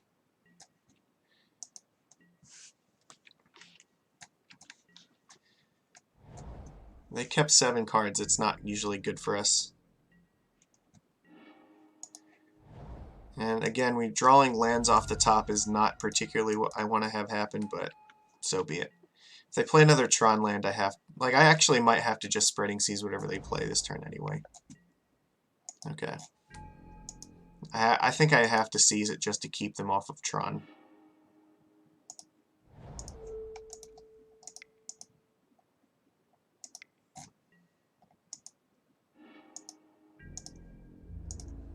This is working out sort of well. Next turn I can play Speaker and a Lord, and then I can also play a Lord and then Conclave the turn afterwards. Alright, they might just Thought Knot Seer. Yeah, that's fine. So I think they have to take Lord of Atlantis right now. These two are not remotely as good as this. Yep.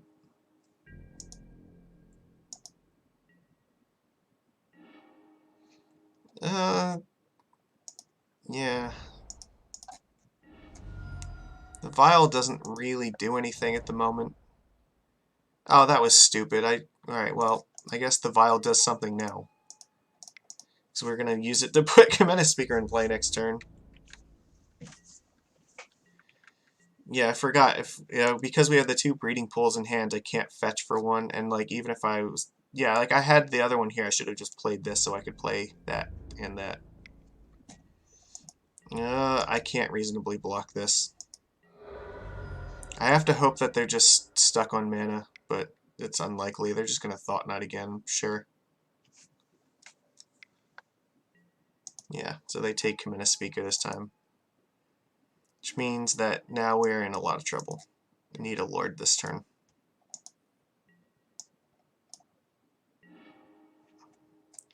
That's not bad, actually.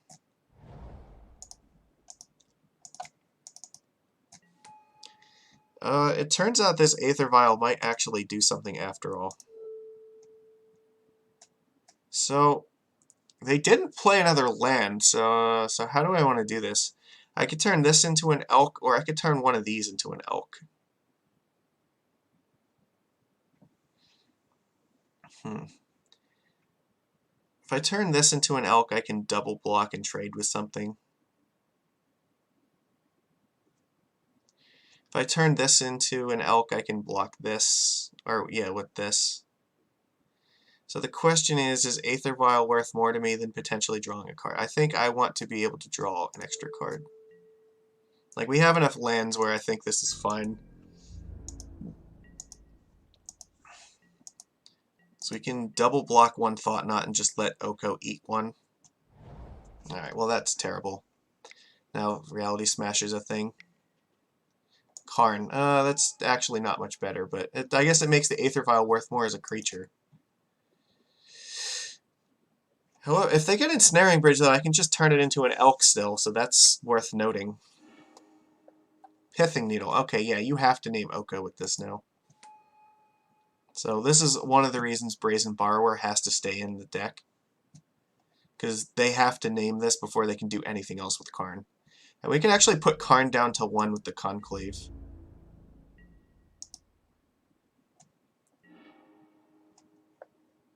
Yeah, I do have to shock myself here.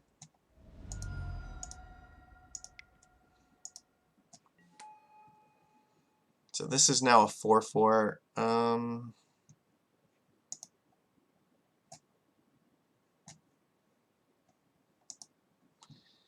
I can attack Karn and trade with a Thought-Knot Seer, but I don't want to let them -2 and get, like, Bridge. So I think Fairy Conclave has to attack this turn.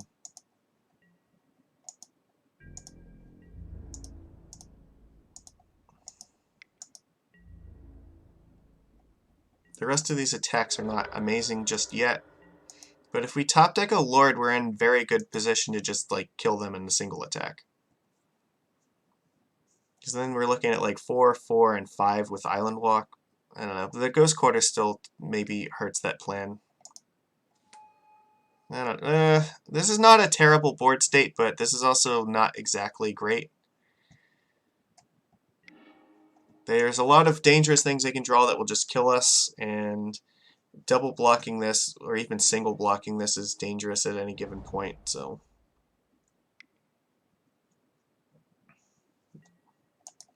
Matter Reshaper, that's fine. That means that you're going to have to choose with Ghost Quarter whether you want to go after Conclave or this. So this turn I think we need to draw a Lord.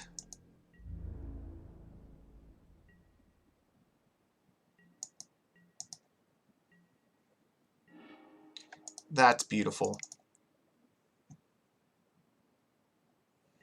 Because now we can kill Karn. And he can't get rid of 2 threats.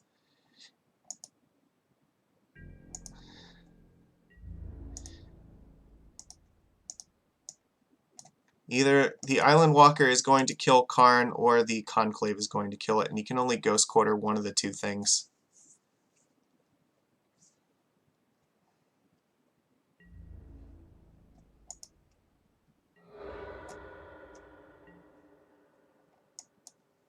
Well, Needle's still out, so for the time being we can't use Oko. This is not bad though.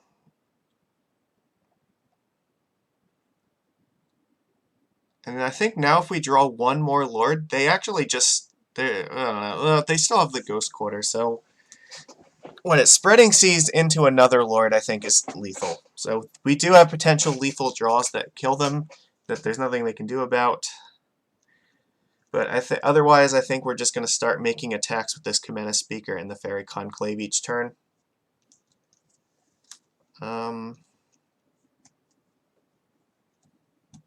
If they attack with the Thought-Knots, then that's... I probably will block Thought-Knot with like a Mistbinder and this. Actually, no, I probably triple block one of them. That way it plays around Dismember. Then Dismember on one of these means that they can't kill the other 2. That's interesting.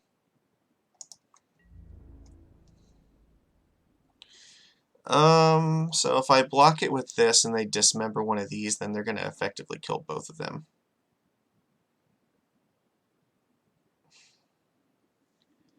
Or they might also have Walking Ballista. I think I'm going to trade here.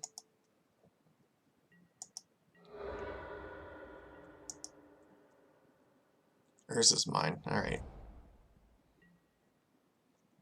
If they have Ballista, I need to make it harder to kill off my Lords. And it looks like the Ugin. Alright, well that's not very good. They can use that to kill Lords now. No, we don't have Island Walk.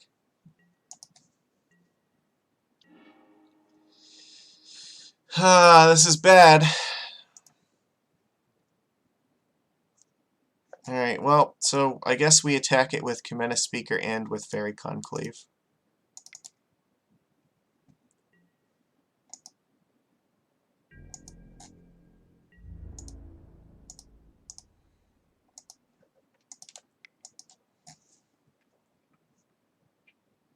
They can trade a Thought-Knot with this and then Ghost Quarter that if they want.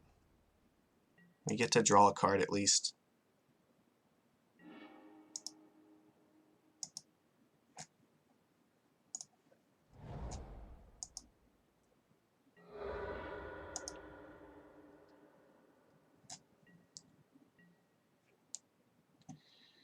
Okay, that's actually relevant, I think.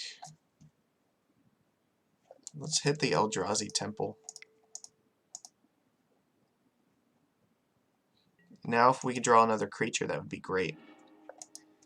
Oh, that's very good. Okay.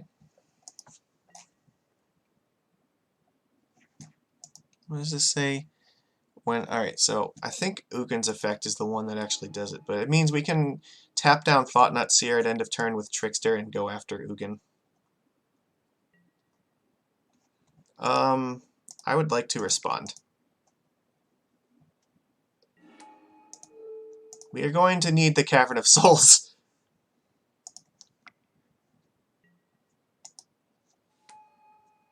So they do have Chalice in their deck, we just didn't see it before. Alright, well that's going to make this significantly harder. Brazen Borrower, I think, is still alive. Ah, that's terrible. The fact that they had Chalice and Reality Smasher this turn, it really hurt.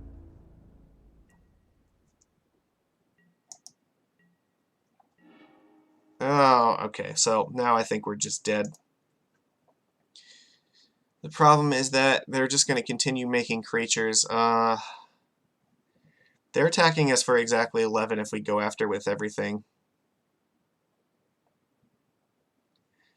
If I send, like, these two at it, he'll probably just block the Lord. I mean, he could actually block both of these. This is a losing board state, unfortunately. Alright, well, we can't do anything here. Alright, well, we got locked out of the game by Chalice and 2. If this, I don't know, maybe if this was like Cavern of Souls, I don't even think that would help that much. The fact that he had Reality Smasher alongside this, on the same turn even, like, that's too much. And we can't kill the Ugin anymore. I think, yeah, we are definitely losing this game now. It's just, that's rough. Oh yeah, now it's just like straight up over. I don't think there's anything we can possibly draw that saves us here. Yeah, because Lattice is coming down next turn. No, wait, you have mana to do it now. Because, yeah, that's right, Ugin makes all your spells cost 2 less. So we can't cast spells anymore. Alright, we lose. Yeah, we can't beat this. Alright. Well, Eldrazi Tron won again. Like, this match is really tough. Like, it's hard to beat it. So, like, we have a lot of tools that can beat it, but just did not see enough of them. It's unfortunate, but it is what it is. None of the times that we needed to have a counterspell did we, and like we kept a bunch of them in the deck. So I don't know, it is what it is.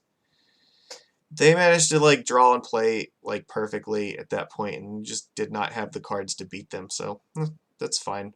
At least I don't mind losing against that deck. Like that one felt like more like a real Eldrazi Tron deck. The first one is just like ridiculous all over the place. So, yeah, I don't know, that's a tough match. Like, that's going to happen from time to time. So, alright, well, we are fighting for our dignity here. We need to, like, win this last game so we get our points back. It's another rough day. I'm tired. It's been a long day. Let's get this done. Alright, what do we got? On the play. Yeah, this is fine. We're going to play Conclave first. They kept 7 cards.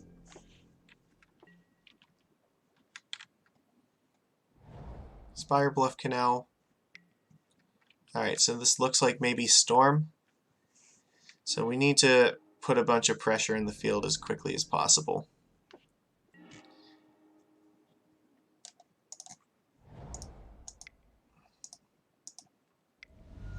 Drawing a Force of Negation would help us a lot.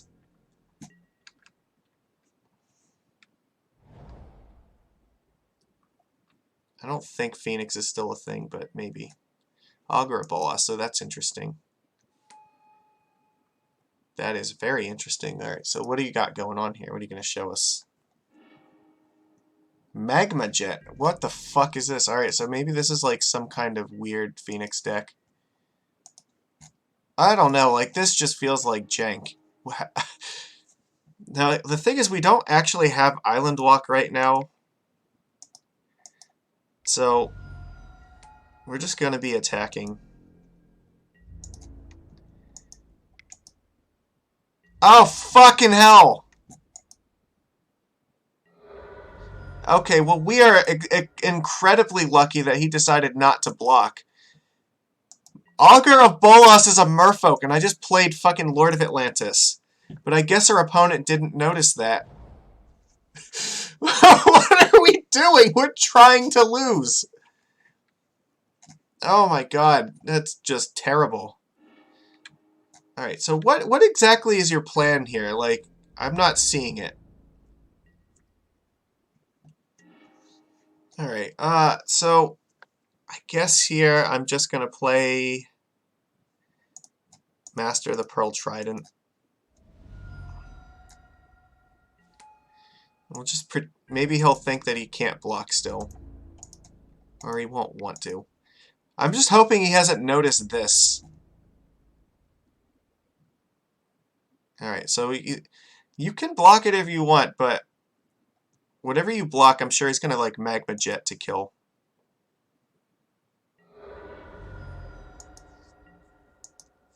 Alright, he should. He should crack the fetch, Magma Jet this Scry 2, and then hope that whatever his plan is going to be comes to fruition. Because then it means we can only attack for 8 next turn. Which, that's fine.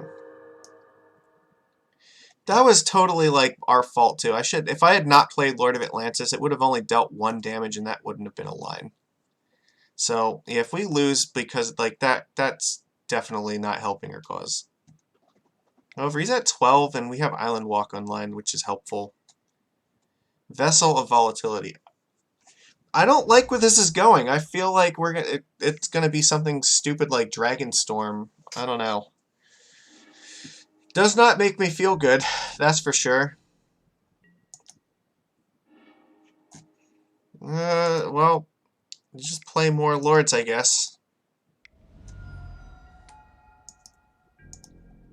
Whatever their plan is, they have to do it next turn.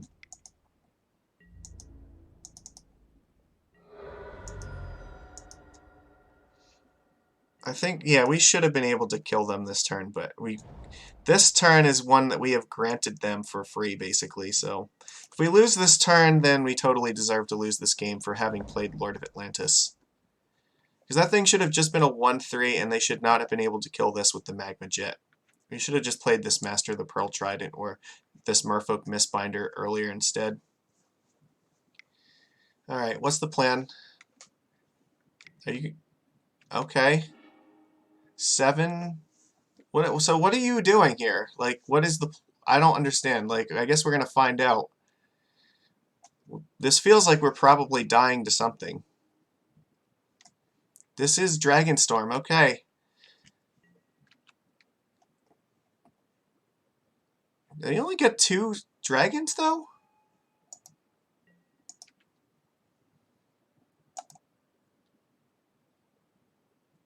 I don't... This might... I think this is lethal, right?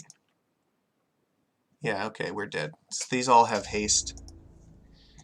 Okay, well, Dragonstorm is a deck I think we should be able to beat, so... Yeah, we lose. Opponent, good job. That game was a total clusterfuck because we totally pissed it away by playing Lord of Atlantis. The good news is that we have lots of very good cards against this deck, like Deprive. And actually, I guess Spreading Seas is not very good.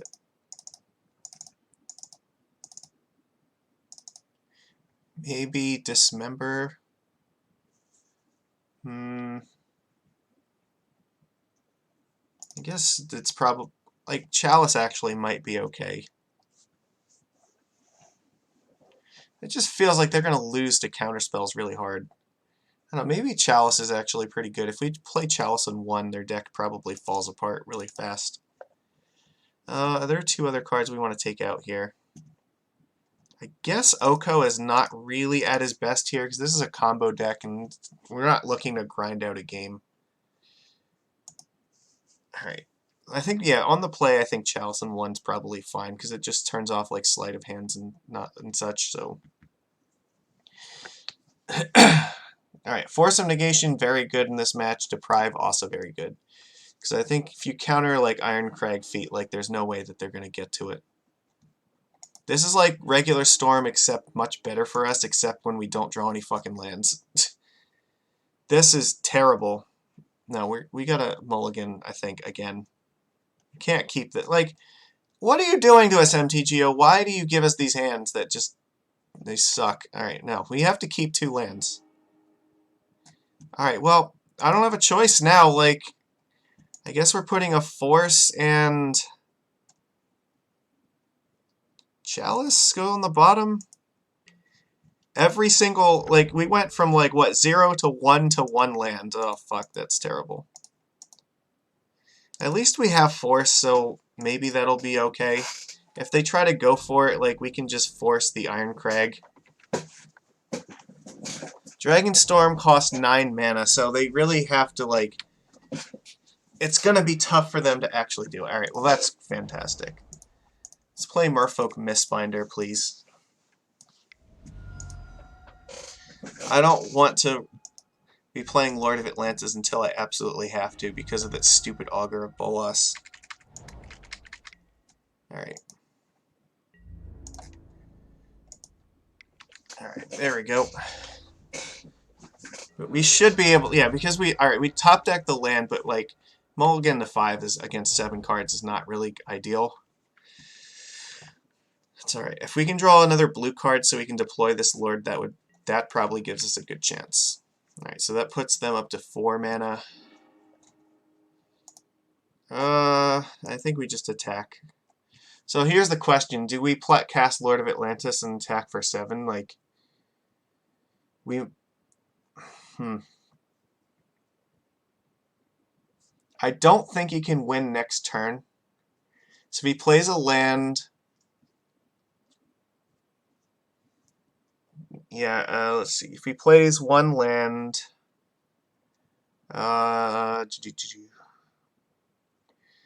he goes to 4 mana, 5, and then Iron Crag basically adds +3, so that's only 8. I think playing Lord of Atlantis here lets us attack for 7, which means he's dead next turn. If we attack for 5 right now, then he doesn't actually die. I think we have to just cast it.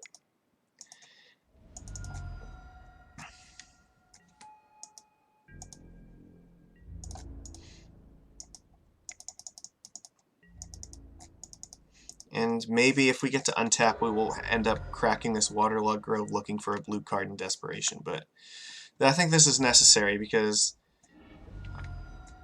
I don't think we can afford to play around anything else here.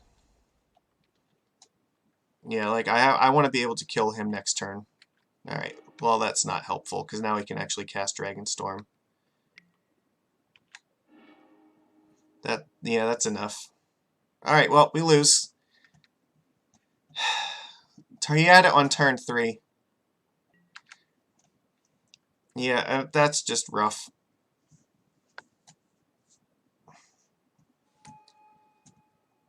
Alright, well, mulliganing to fucking 5 is, like, really the problem. Like, there's nothing we could really do. Like, this match should be, like, ridiculously favorable to us. It's just not against this version of this deck. Alright. Are we actually dead here? Like, I think we are. You just give these all haste, right? And you can attack me for enough. Like, there's no way we come back again. Like, nah, fuck it. Well, we're dead. We're done here. Like, that match was just, like, the shuffler hating us. We had to take that risk. Like, there's nothing we could do about that. I don't think that waiting an extra turn and giving them till turn 4, like, turn 4 basically guarantees that they can go off, whereas, like, I don't know, it's just, maybe we should have. That, I don't know, like, it's possible, but the thing, we would only attack for 5 damage that turn, which then there's like no way that we can win. So it's at least 2 turns, and who knows if they might actually have counter spells in their deck too, which I don't want to give them time to drill into stuff. I don't know, I don't know what to say. Like maybe there is a way to do it, and maybe not. But this has just been a long day, and I don't feel like this is exactly representative of where I want to be in my life right now. I think we could have done better, definitely, but I don't think there's anything wrong with this. I don't know, like some of these matches have just been like shit shows. But you know what? They're not the fun kind of shit show like the one that's going to be on tomorrow, which I'm definitely going to be watching and is definitely going to be linked in the description. I don't know, like, I don't really want to change anything. But you know what I did notice? All the good players have to be playing fucking Pioneer right now. Like, we got matched up against all these like really, really weird modern decks that like basically are not like actual modern decks at the moment. Everybody's just out in like total like throw shit against the wall mode because of Pioneer.